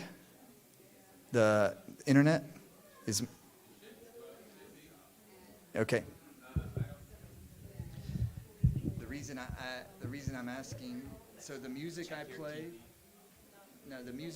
is in the break is going through there? Yeah. Okay. I have to know that because if I play music that we don't have copyright for, it'll shut the feed down. Oh, yeah. Yeah. Totally. Yeah. That's where you hearing sound from the TV too? I was, yeah. And then you play that music, I thought it was coming from the Zoom room at first. Oh. Little Muppets. That's what it was.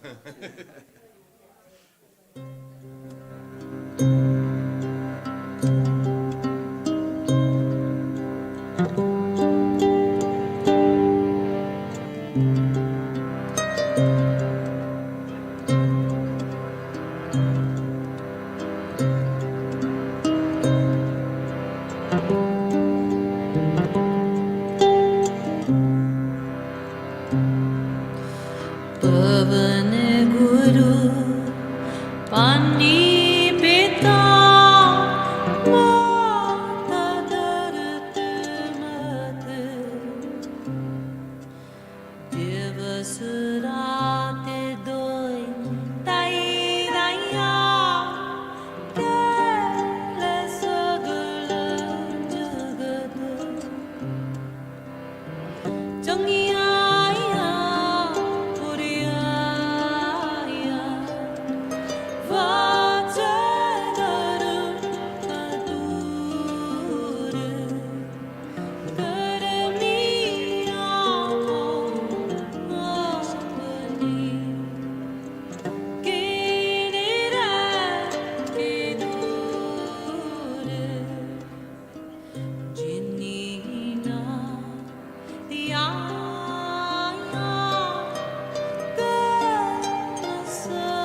Oh, yeah, Viagra.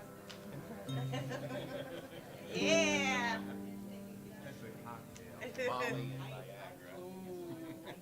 That sounds fun. So you have to take everything down, you said? Yeah. Are we sound checking or doing something, or? Because I thought, I know, we discussed what we're doing. and then that's it. But I'm gonna try and get my appraisers tomorrow. You wanna just like line check? I can go around to every instrument. See how I sound it, like different skill levels on each. Bass will be my worst. Bass would be worse than Yeah. Maybe that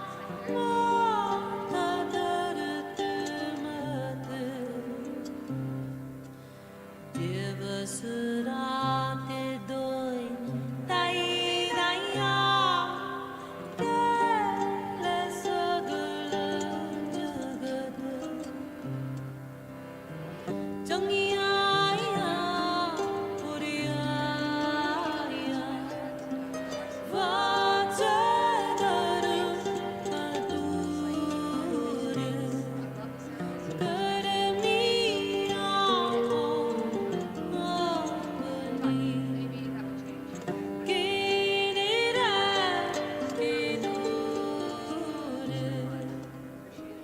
Jinina, ya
Paul's got some business to take care of first.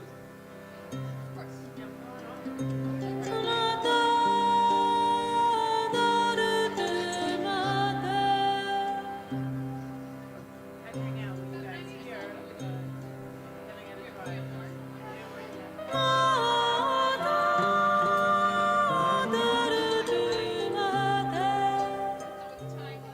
I know.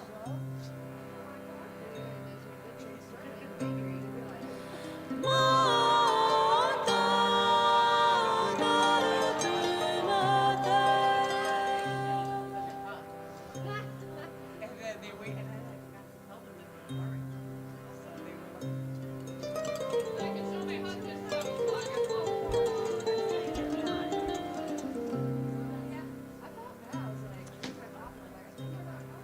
Hey, can we ring the bell?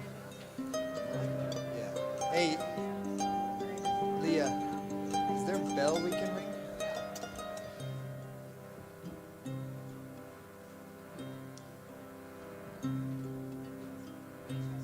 Okay. Yep.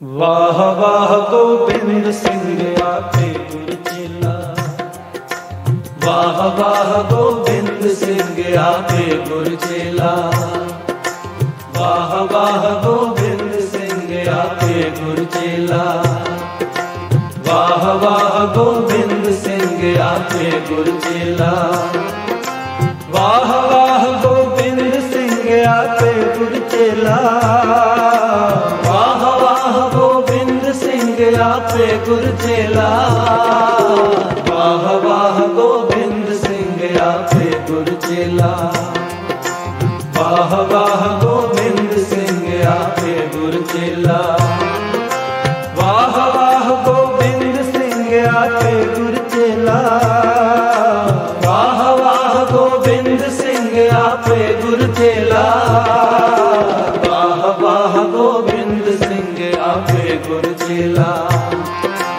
ਵਾਹ ਵਾਹ ਗੋਬਿੰਦ ਸਿੰਘ ਆਪੇ ਗੁਰ ਚੇਲਾ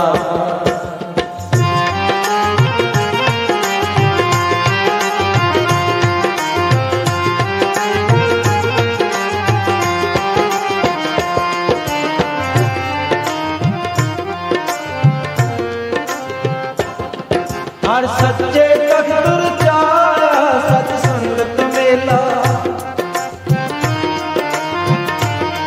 ਹਰ ਸੱਚੇ ਤਖਤ ਚਾਇਆ ਸਤ ਸੰਗਤ ਮੇਲਾ ਹਰ ਸੱਚੇ ਤਖਤ ਚਾਇਆ ਸਤ ਸੰਗਤ ਮੇਲਾ ਵਾਹ ਵਾਹ ਗੋਬਿੰਦ ਸਿੰਘ ਆਪੇ ਗੁਰ ਚੇਲਾ ਵਾਹ ਵਾਹ ਗੋਬਿੰਦ ਸਿੰਘ ਆਪੇ ਗੁਰ ਚੇਲਾ ਵਾਹ ਵਾਹ ਗੋਬਿੰਦ ਸਿੰਘ ਆਪੇ ਗੁਰ ਚੇਲਾ ਵਾਹ ਵਾਹ ਗੋਬਿੰਦ ਸਿੰਘ ਆਪੇ ਗੁਰ ਚੇਲਾ ਵਾਹ ਵਾਹ ਗੋਬਿੰਦ ਸਿੰਘ ਆਪੇ ਗੁਰ ਚੇਲਾ ਵਾਹ ਵਾਹ ਗੋਬਿੰਦ ਸਿੰਘ ਆਪੇ ਗੁਰ ਚੇਲਾ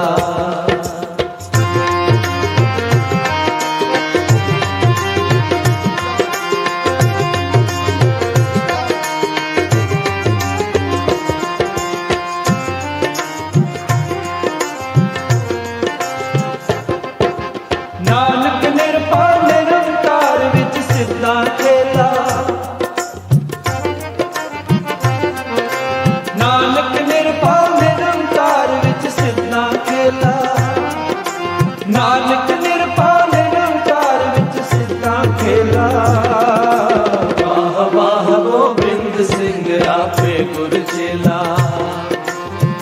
वाह वाह गोविंद सिंह आपे गुरचेला वाह वाह गोविंद सिंह आपे गुरचेला वाह वाह गोविंद सिंह आपे गुरचेला वाह वाह गोविंद सिंह आपे गुरचेला वाह वाह गोविंद सिंह आपे गुरचेला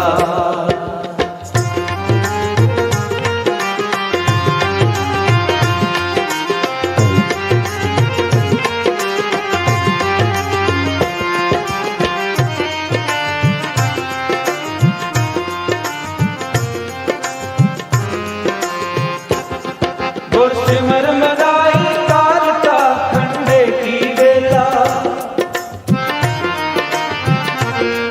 गुरसिमर मदाई काल का खंडे की बेला गुरसिमर मदाई काल का खंडे की बेला वाह वाह गोविंद सिंह आपे गुरचेला वाह वाह गोविंद सिंह आपे गुरचेला वाह वाह गोविंद सिंह आपे गुरचेला वाह वाह गोविंद सिंह आपे गुरचेला वाह वाह गोविंद सिंह आपे गुरचेला वाह वाह गोविंद सिंह आपे गुरचेला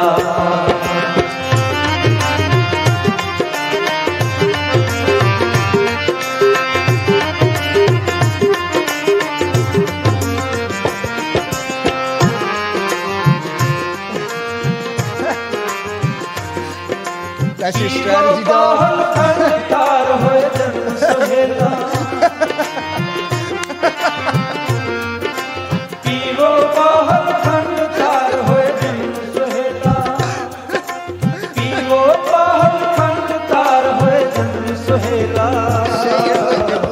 गोविंद सिंह आपे गुरचेला वाह वाह गोविंद सिंह आपे गुरचेला वाह वाह गोविंद सिंह आपे गुरचेला वाह वाह गोविंद सिंह आपे गुरचेला वाह वाह गोविंद सिंह आपे गुरचेला वाह वाह गोविंद सिंह आपे गुरचेला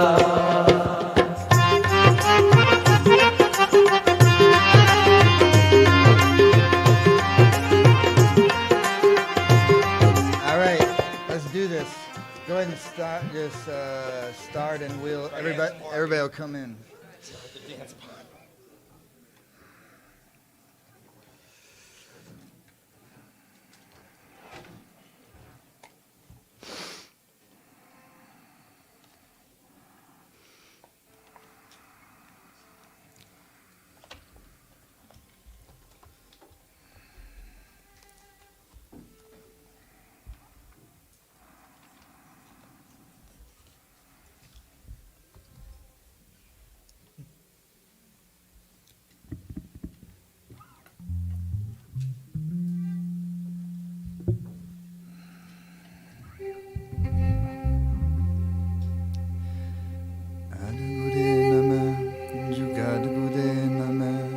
Satguru Namah Sri Gurudeve Namah Adgude Namah Jugadgude Namah Satgude Namah Sri Gurudeve Namah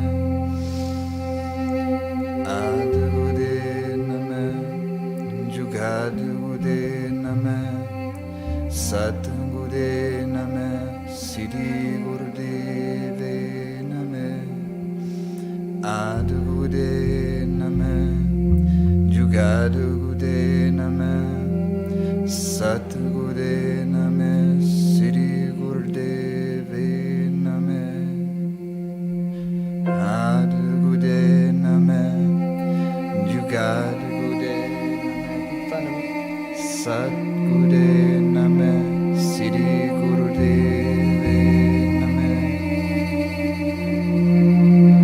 Adgude Namah Jugadgude Namah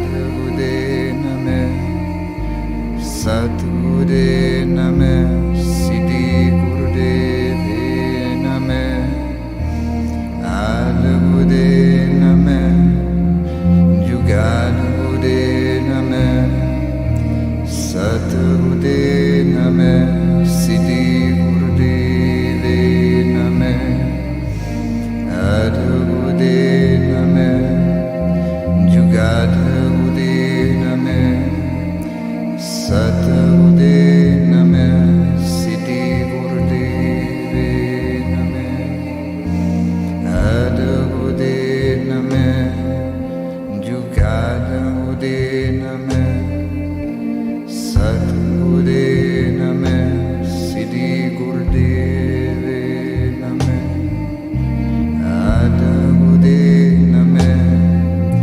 Jugadhude Name, Satgude Name, Siddhi Gurudeve Name, Adhude Name, Jugadhude Name, Satgude Name, Siddhi Gurudeve Name, Adhude Name, Jugadhude Name, Satgude Name, Siddhi Gurudeve Name, Adhude Name, Jugadhude Name, Satgude Name, Siddhi Gurudeve.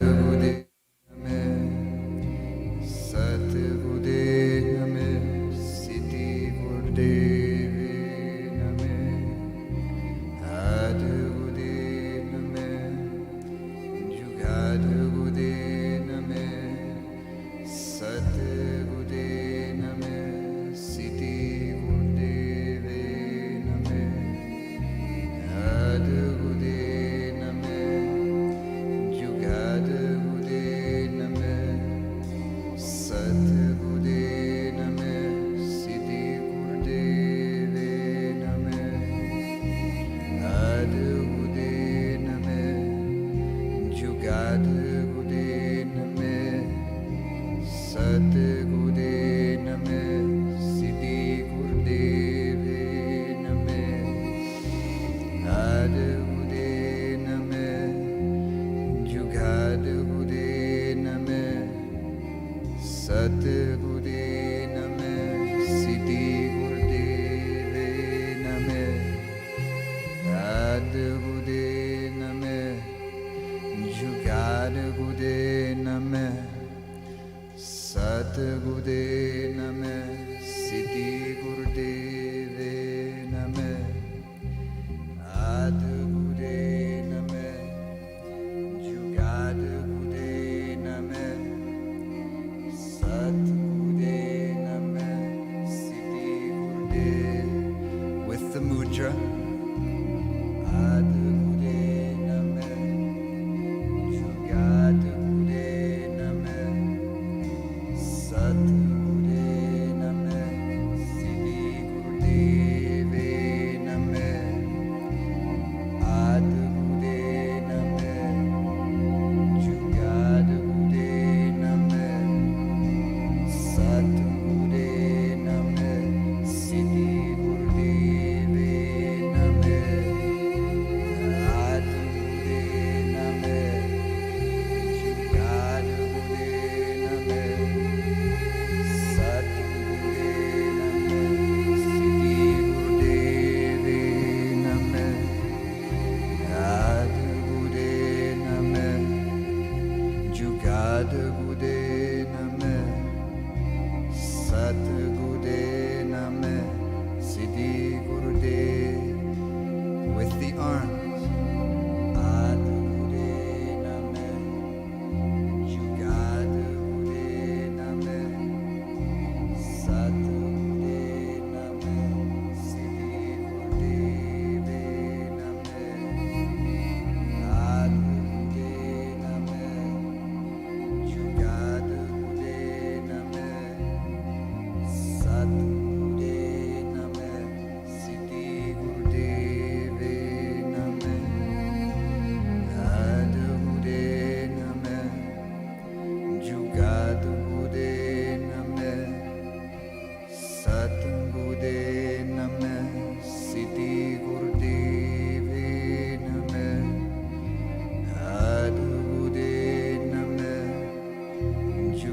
Adgude Name Satgude Name Siddhi Gurudeve Name Adgude Name Jugadgude Name Satgude Name Siddhi Gurudeve Name Adgude Name Jugadgude Name Satgude Name Siddhi Gurudeve Name Adgude Name Jugadgude Name Satgude Name Siddhi Gurudeve Name Adgude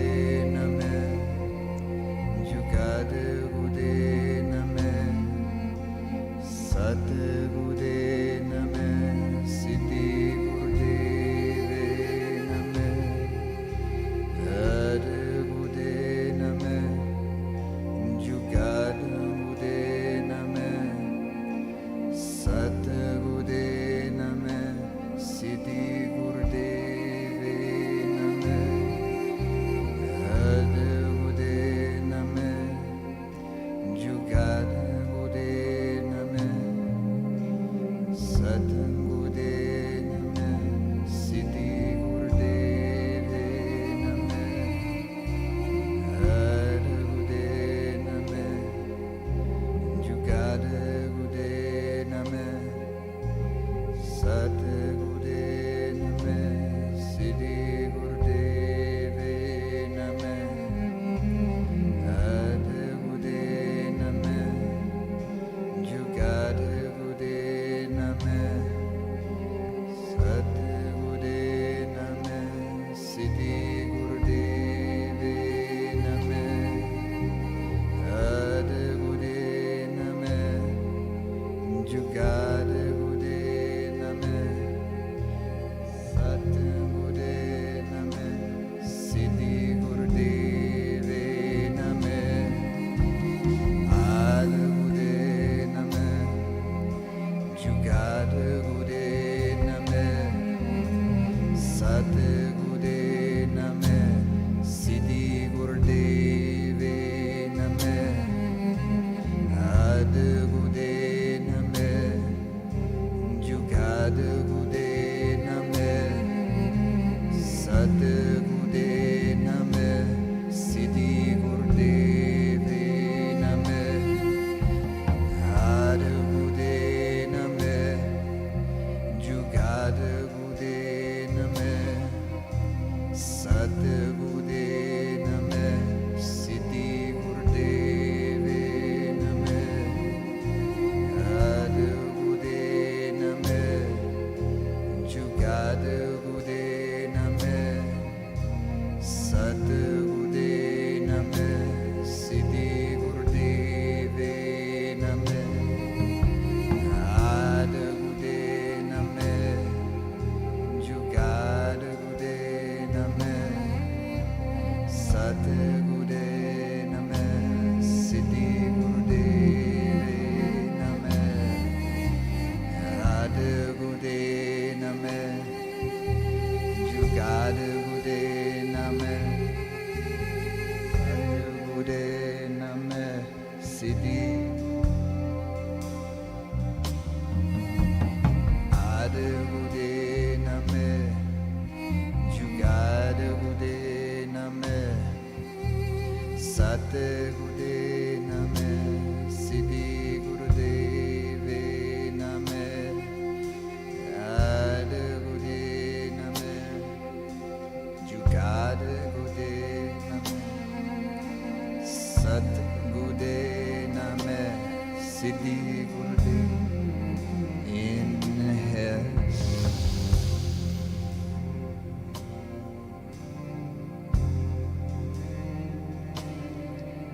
Exhale.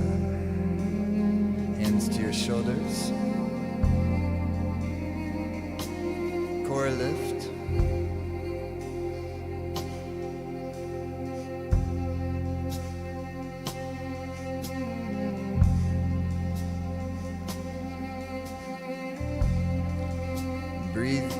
rhythmically deep.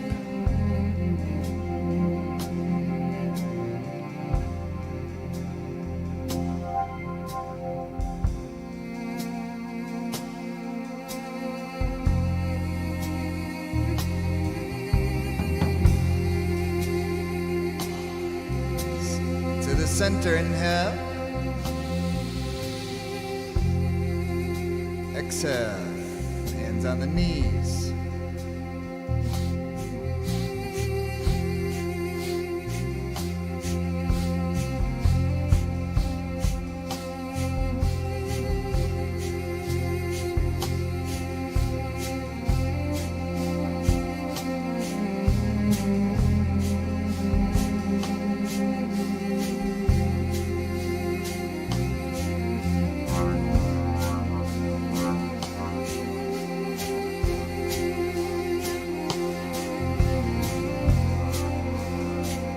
Inhale, squeeze up. Exhale. Come like this tabletop posture.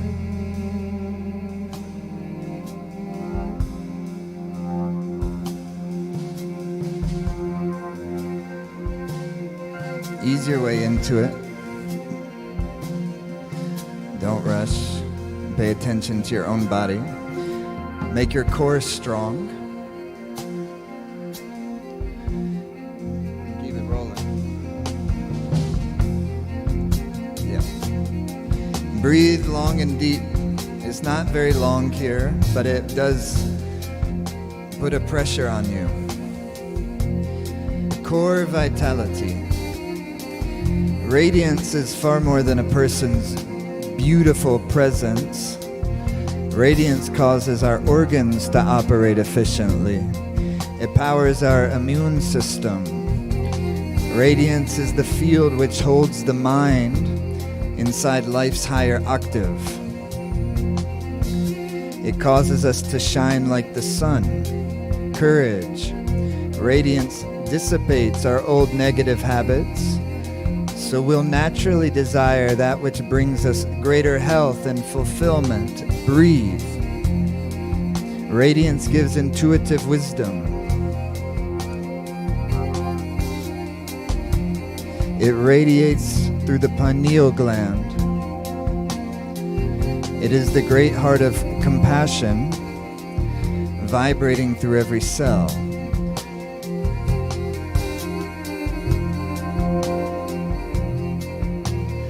This final session to unlock the brilliance of your own radiance. Breathe deeper. It's a hard posture. Breathe. 10 seconds.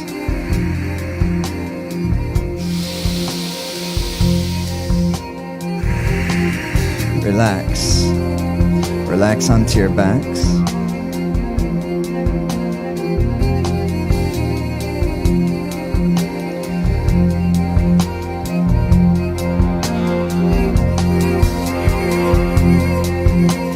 Feet to the floor. Palms by the side. Palms facing down. Press the feet into the earth to come into the bridge pose. And exhale down. And inhale back into the bridge pose. And exhale down. And then come into bridge pose. Inhale deep.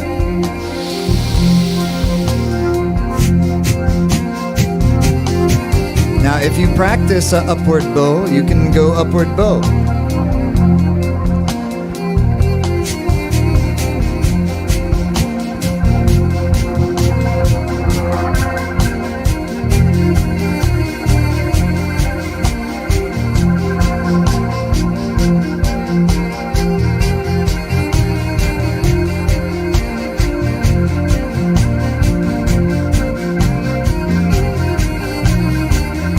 Put the navel into the rhythm section. Put the breath sound into the rhythm section.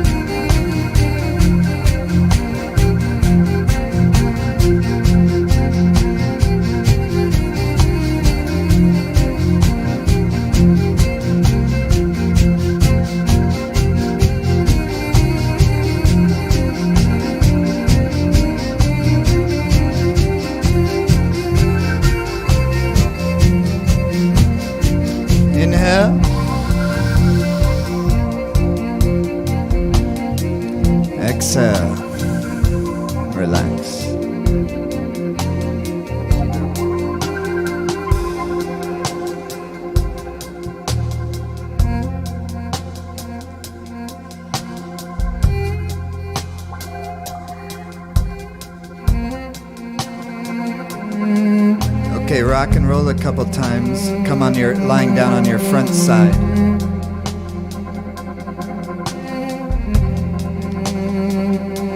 I mean, we had to get one more in, right?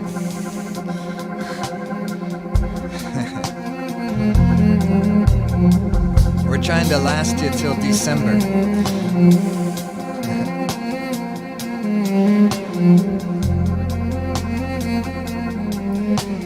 Interlock the hands and behind your back. Your chin to the earth and chin stays on the earth. Chin doesn't come up. You're going to take an inhale fully deep. And then you're going to exhale fully complete. And then in a moment, you're going to raise your arms up and extend the interlocked hands towards the wall behind you. Right, so it's up, but also out. And then also the core goes really strong. The legs are engaged. And the legs lift up and also out towards the wall behind you in this kind of modified locust. Oh. Chin on the ground. But it's a wonderful exercise. So powerful. Inhale. Fully exhale. Come in the posture, deepest inhale.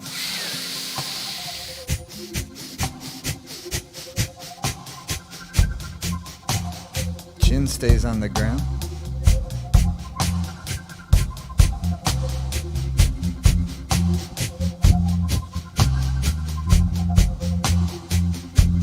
Move the navel point.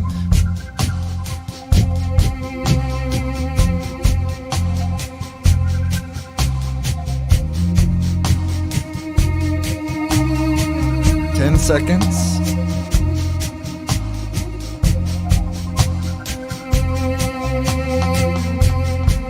Inhale. Extend out. Relax. I want to very much recommend to everyone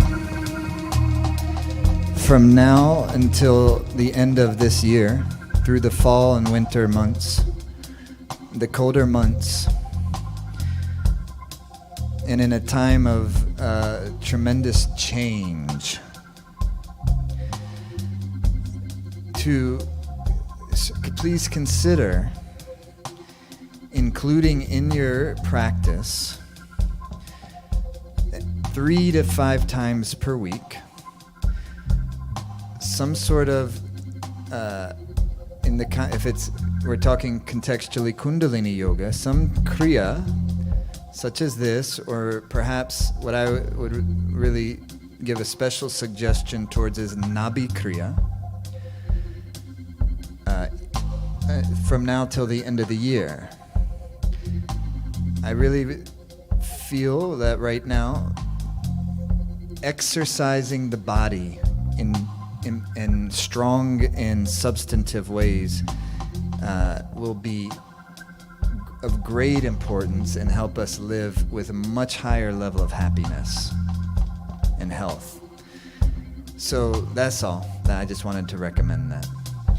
And maybe it's not a kriya, but maybe you're a runner and you're running and then also doing meditations too, perhaps.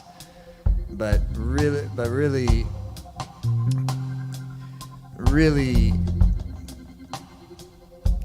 keep your body strong and healthy in these next several months, however way you're led to do that. Push back, extended child's pose.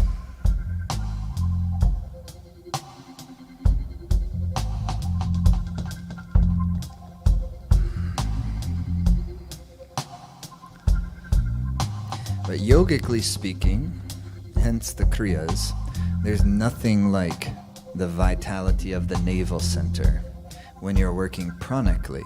But if you know how to do that, for instance, within a kriya, then you can also transfer those same principles into your running, into your workout at the gym, because you know how to work pranically. You don't have to be in a temple.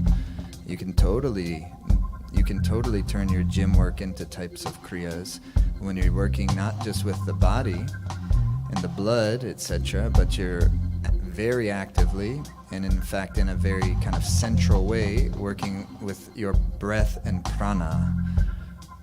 Good, come now. You're gonna come into the front platform pose.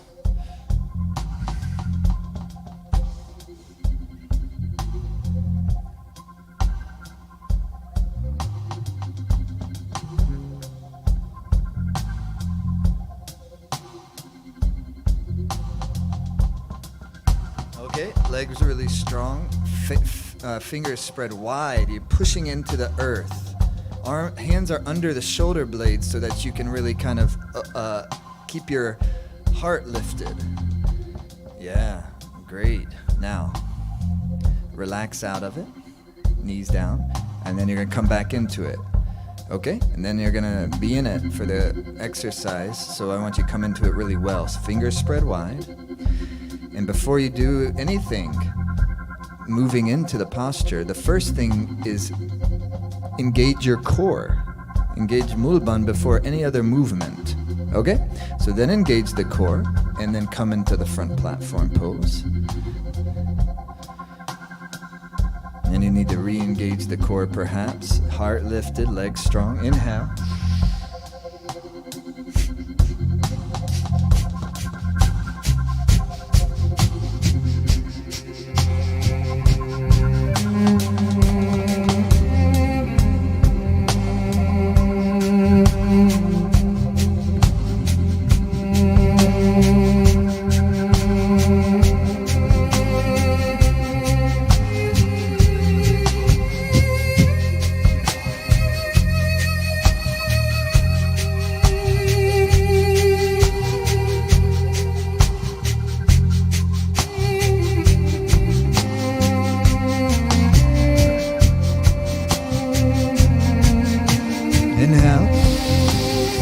Pull the navel in. Hold the posture. Exhale. Inhale. Hold the posture. Exhale. Push the breath out. Pull the navel in. Go the root line. And relax.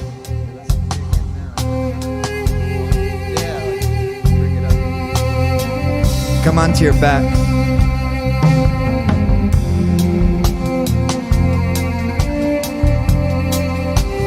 It's like a stretch pose, but with no breath of fire. Just a few more exercises. Center our energy, our navel, before we travel. Good. Inhale. Fully exhale. Inhale. Fully exhale. Come into stretch pose and hold the breath in and pull the navel. Hold the breath in, pull the navel. Root lock, lower pelvic floor in. Now hold the posture, exhale. Push the breath out. With the breath held out, pull the navel in. With the breath out, pull the navel. Deep inhale. Pull the navel in, root lock. Navel so it vibrates and shakes. Exhale fully, hold the posture. Root lock and navel in, deep, deep. Inhale, relax.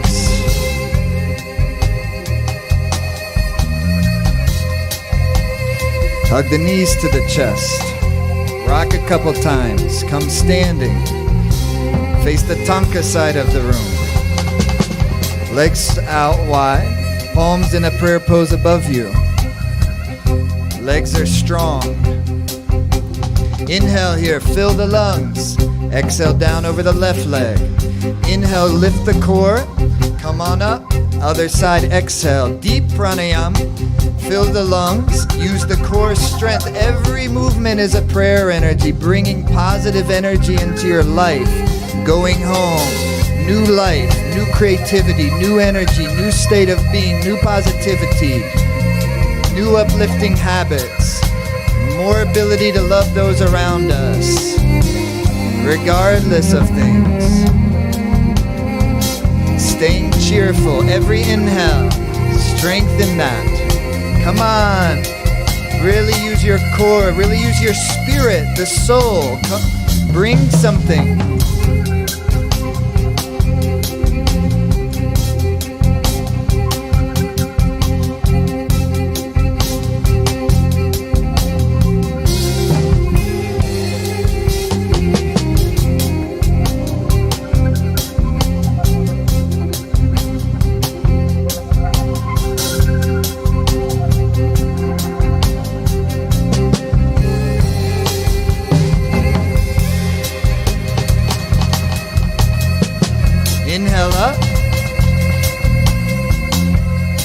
Exhale. Come sitting, Kundalini lotus posture.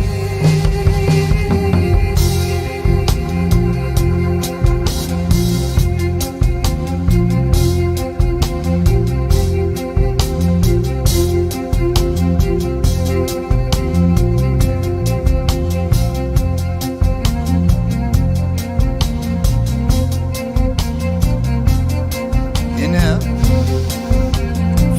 First come onto your sit bones with your chest lifted and your knees bent. Hold on with your index, middle finger to your big toes. All right, come with the feet off the ground, up and knees still bent, and then balance on your sit bones. Lift through your chest, then bring the legs out to where you can. Inhale very deeply. You can do it with the knees bent. You don't have to come into the full thing. Just breathe. Do it where you can do it and breathe.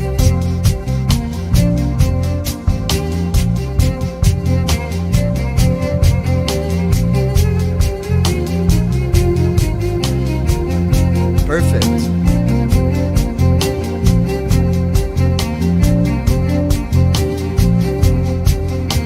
It's using the navel energy to draw the energy of the first and second chakras up into your heart center. Use the navel like a pranic pump to take that powerful creative energy and circulate it into your heart. Chest open wide. 15 seconds.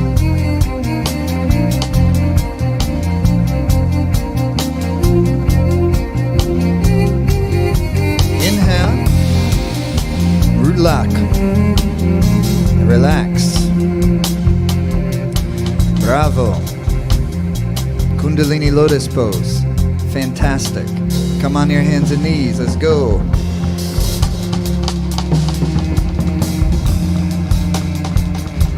Remember this, Leah?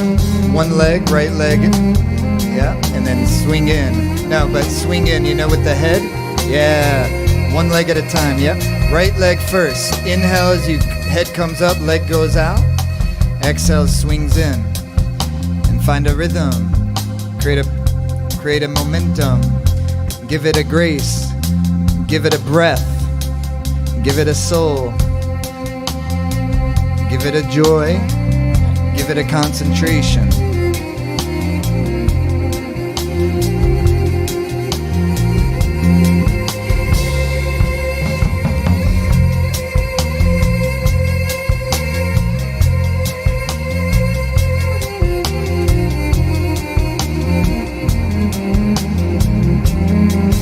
Inhale out.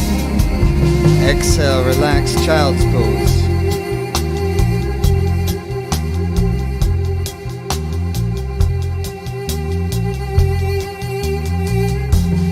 Other leg, left leg, come on the hands and knees. Spread the fingers wide. Hands under the shoulder blades, gently pressing into the earth, giving a length to your arms. Other leg, and begin.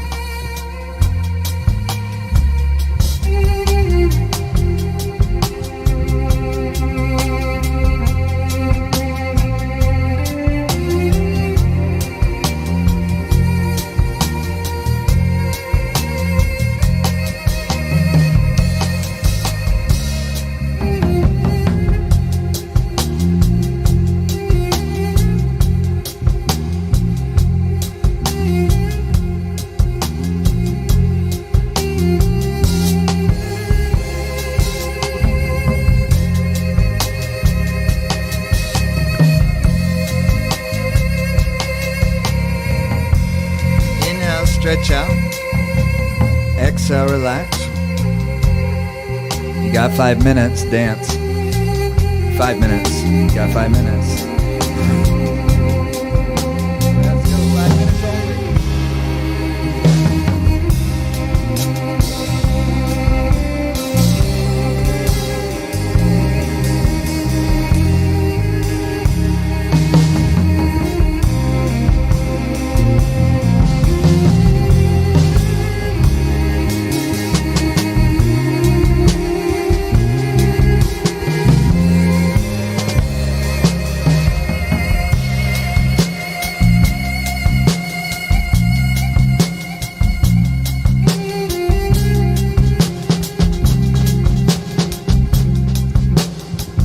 is really just, shaking off any little leftover residue and just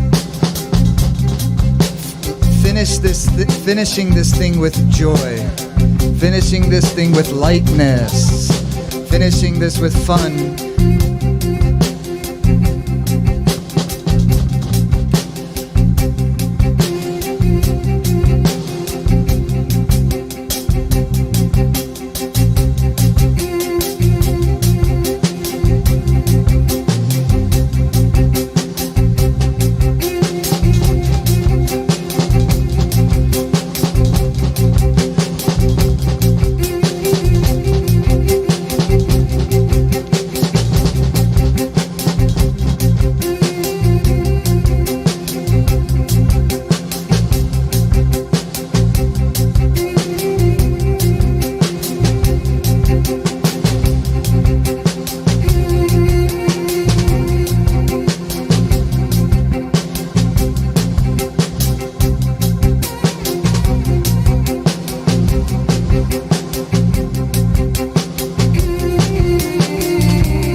Think of all the new friends we made this week. Fantastic.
Come on, sit down.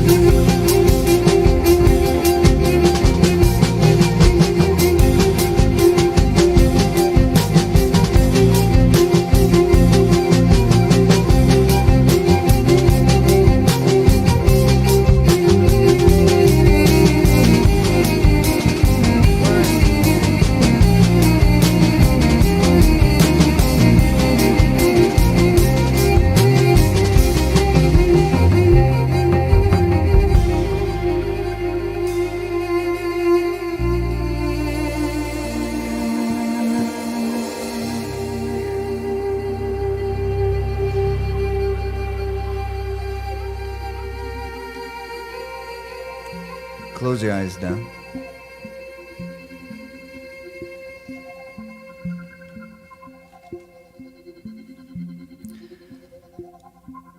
Feel the energy of the heart center.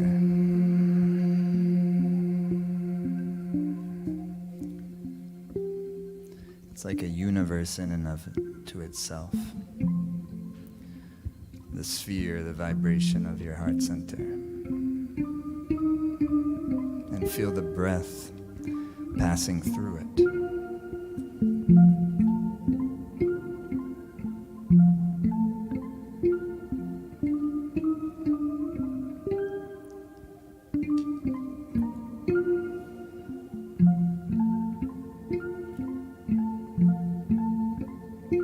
Pavan Guru, the living wisdom, living love.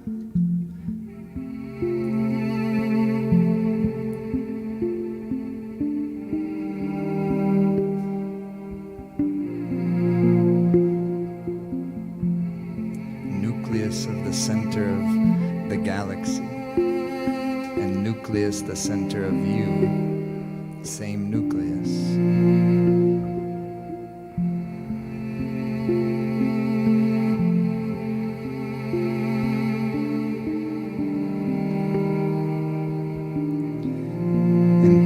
Heart field,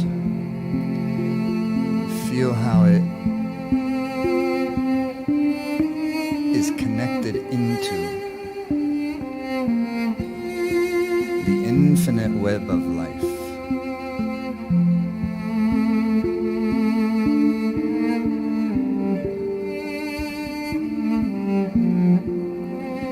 And what we give into the web, we give back to ourselves.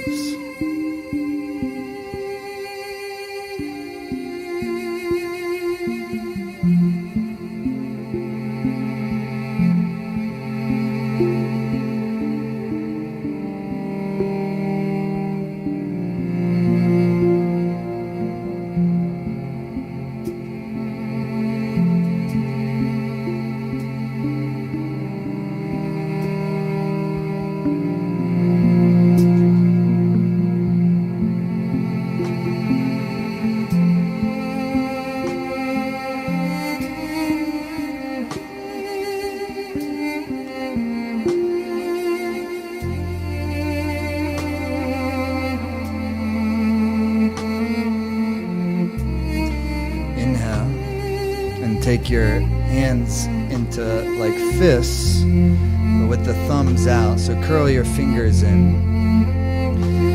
And then this is the meditation on the white swan. Your thumbs pressed together. Hansanikriya. Press the thumb tips together and hold your shoulders back, chest out. Hold it at the height of the third eye with an engaged core and an open heart. Place the mudra 6 to 8 inches in front of the brow point. Press the thumb tips together firmly until they become a little white. There's no need to press super hard. It's important to let the joint of the thumb bend as much as possible.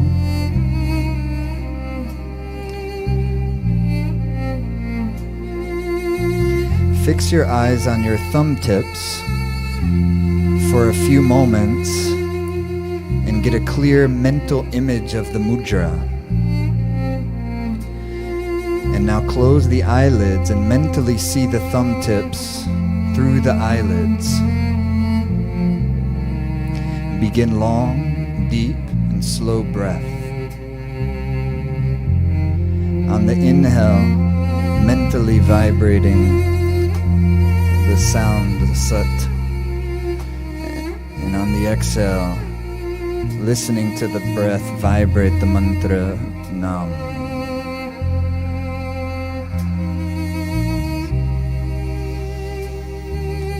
Nam. Sat. Nam. Sat. Nam.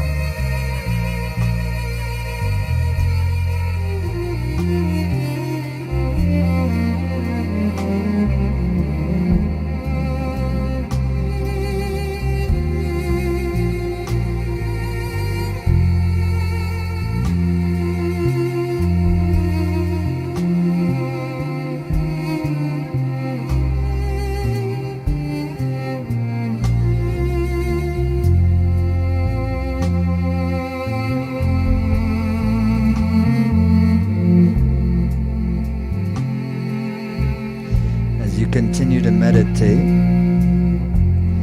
you'll reach a stage where the hands will become still and calm, and the arms will start supporting themselves. And the body will relax into it. Keep the mental image.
Deeper the breath now, please.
Concentrate.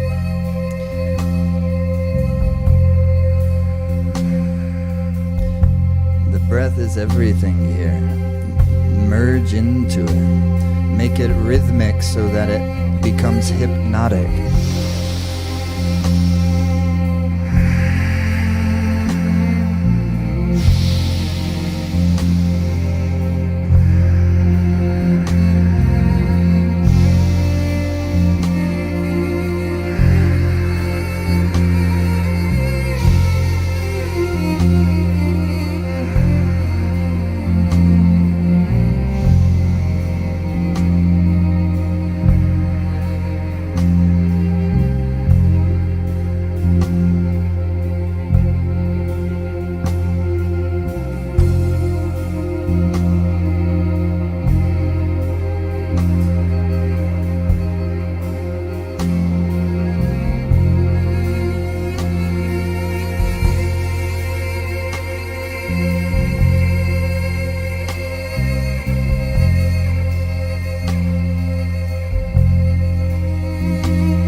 posture. Close the eyes. See the mudra. Hold the position, exhale. Inhale deep. Suspend the breath.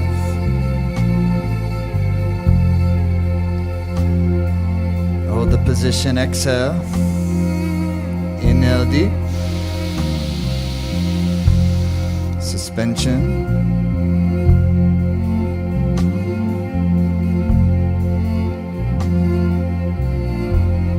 Relax. Relax into meditative awareness.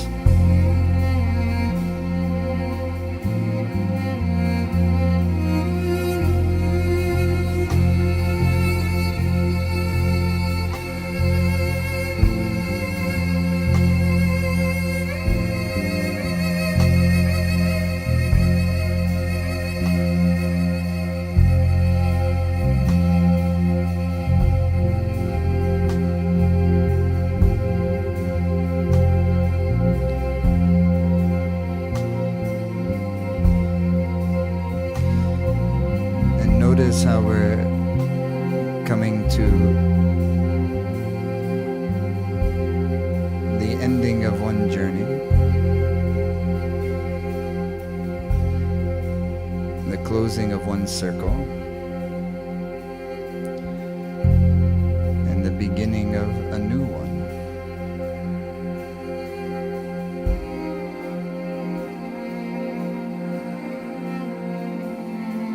And so it's always nice to both begin things and end things.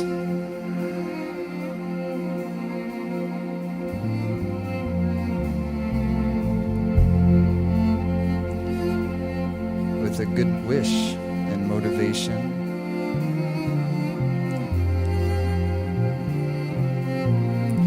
Feeling our dearest loved ones, our family, our most beloveds.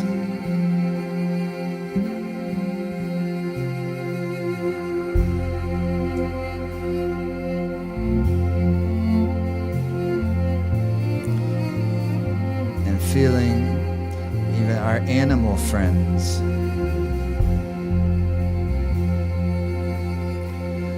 All the wonderful species. The four-legged creatures, the flying creatures, the two-legged creatures, the aquatic creatures,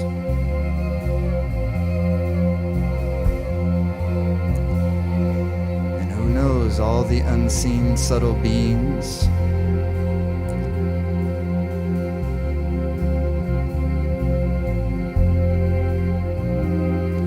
Of angelic realms.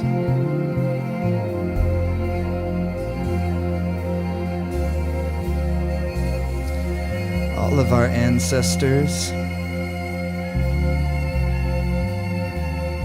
all of our guides,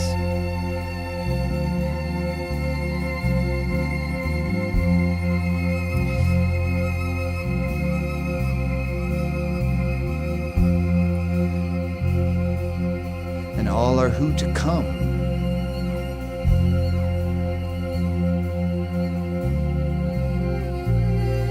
Feeling the majesty of that in this present moment, all of it here and now.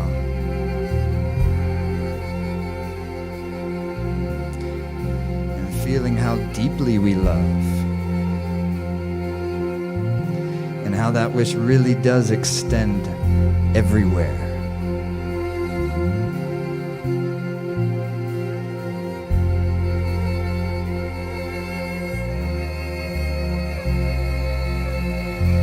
That's rasa. Feeling the good juice you've cultivated, the invigorated energy, the deep self-confidence, feeling well protected and equipped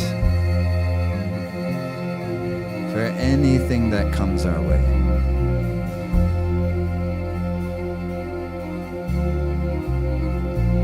Feeling the deep love we have for ourselves, for our bodies, for our minds, and how we can feel that also to every other. And the same, I have that for myself, I have that for you, and feeling our sense of elevation and creativity. And it's very much available all the time.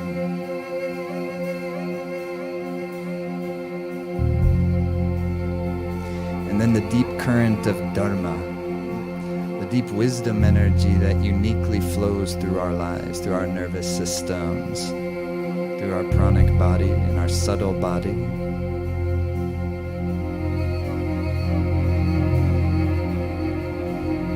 Through our presence, our magnetism.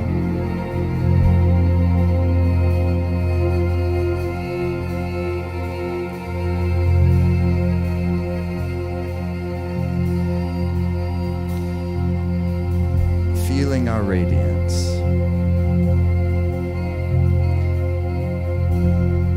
Every human being has a radiance.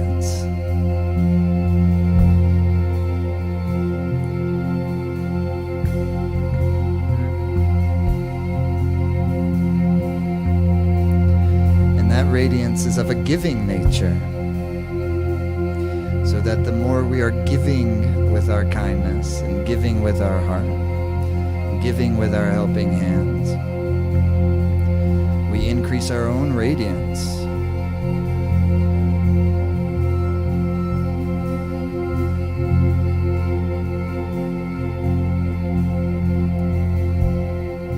Take the hands, prayer pose.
Inhale. And that's a wrap. Good job, everybody. Bravo, bravo. Hey, Aki. You killed it again, man.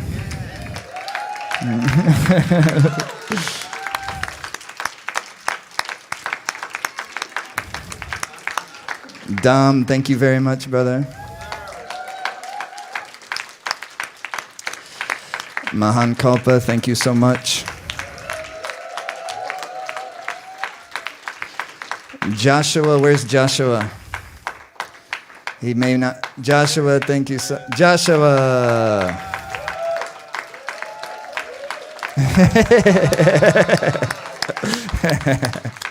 Thank you so much, brother. Oh my God, Jen, wherever she is, thank you again. To all of our team, Danielle, Janet, Megan, Leah. I know I'm gonna forget Chandra. Thank you for being here.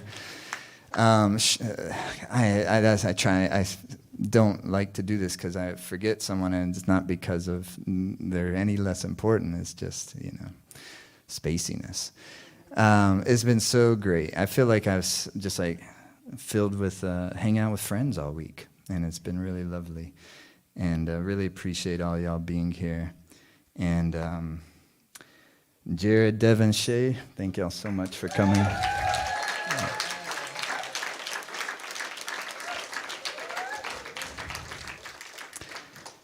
Well, y'all,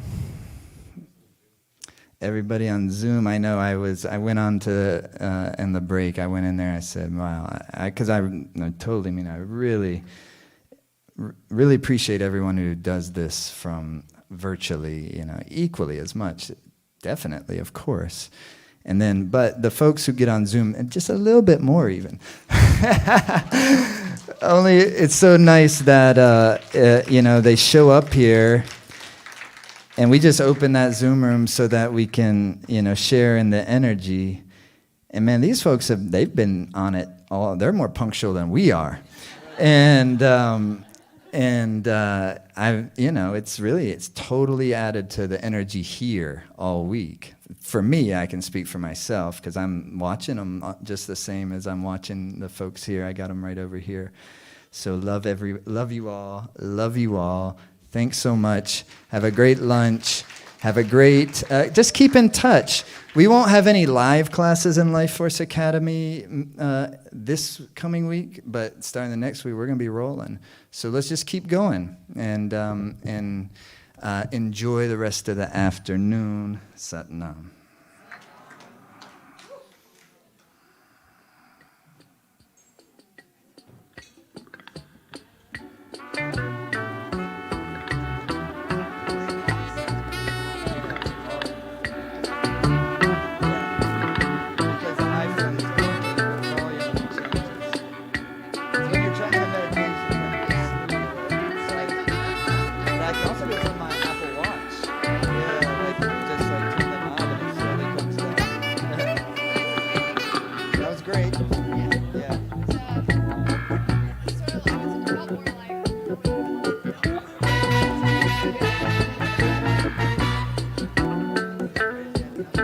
So just say,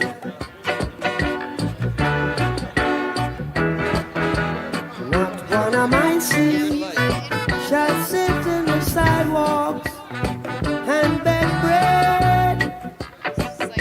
No, they can't, 'cause you know that they won't. So just say,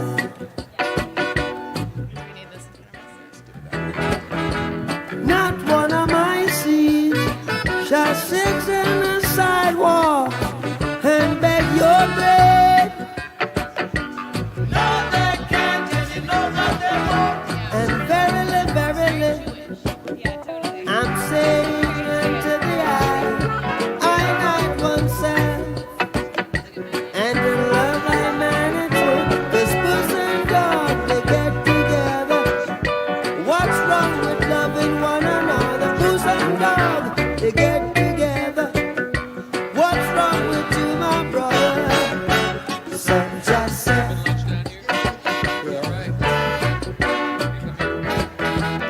ye are the sheep of my pasture, so verily thou shalt be very well.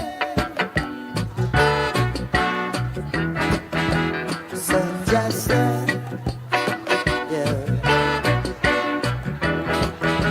ye are the sheep of my pasture, so verily thou shalt be